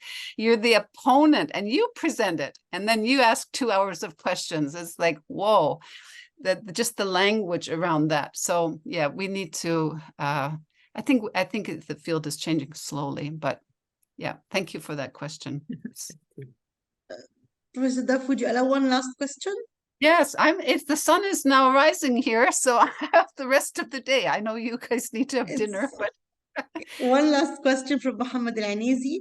He's asking, how do linguistic ideologies and attitudes towards language varieties shape social hierarchies, language policies, and language planning initiatives within multilingual societies? That little question, that's a very big question. I'm sure Lourdes has taught courses on that. They infuse every level, you know, the idea of standard discourse. So Lourdes mentioned one study about Arabic learners in I think it was Michigan, somewhere in the Midwest, where they were told, oh, everything, they don't know anything about language. Some of the most conservative teaching goes on in heritage language programs, where they say it has to be this standard and only this standard, no errors. You have to master the written forms of this, you know, according to, you know, standard practice. So these ideologies, whether it's heritage language education, such as Arabic, or here Chinese, I work in some Chinese heritage language contexts, they infuse it. And which language, which Arabic should it be? Egyptian Arabic, or, you know, or which Chinese should it be? Mandarin spoken in Beijing, or should it be Mandarin of Taiwan? And are they corrected then when they use, you know, the other version, or which script system, right? So these things, they infuse the whole academic culture and programs and instruction, and then the feedback. So going back to Deborah Friedman's work in Ukraine way back, you know, pre-war, but, you know, there was already this Russian history within Ukraine, and the teachers were trying to purge anything that sounded Russian in the Ukrainian language of these, I think, grade 5 students. And Russian and Ukrainian are very similar. So they might they pronounce bread one way and another way, just a little bit of sound difference. They're like, no way, you can't say it like that. It's very ideological. It's like a language purity and a kind of decolonizing of the language. And there were Russian background kids in those classes who, you know, who then feel that what they say is invalid. So all of these things in multilingual contexts are very complicated, very pervasive. And then you can see them at the micro level when something's corrected based on the pronunciation, which is a different kind of variety, or different kind of written form that goes with one country, not another. This writes the same language. Then you see these things at that micro level, and the ideologies underlining them, and then sometimes the resistance you get too. And so it's very interesting. I agree. Okay. Thank you very much, Professor Duff, for this enlightening talk. Thank you very much again, Professor Ortega. Thank you, Professor Janine, for all your talks. Your contributions to the symposium were amazing. In closing, I would like to thank everybody also for being here. Thank you very much for making the symposium successful. Thank you for the lab members, for the organizers, and for the college management, and for the university management for their support as well. Thank you very much, everyone, and we will be sharing the recording soon. I know everybody's asking, especially of the keynote speakers talks, so we will be doing that, and we'll be sharing this soon. So please just stay in touch, and we will be getting back to you soon. Thank you very much, everyone, and enjoy the rest of the day. Thank you. Bye-bye.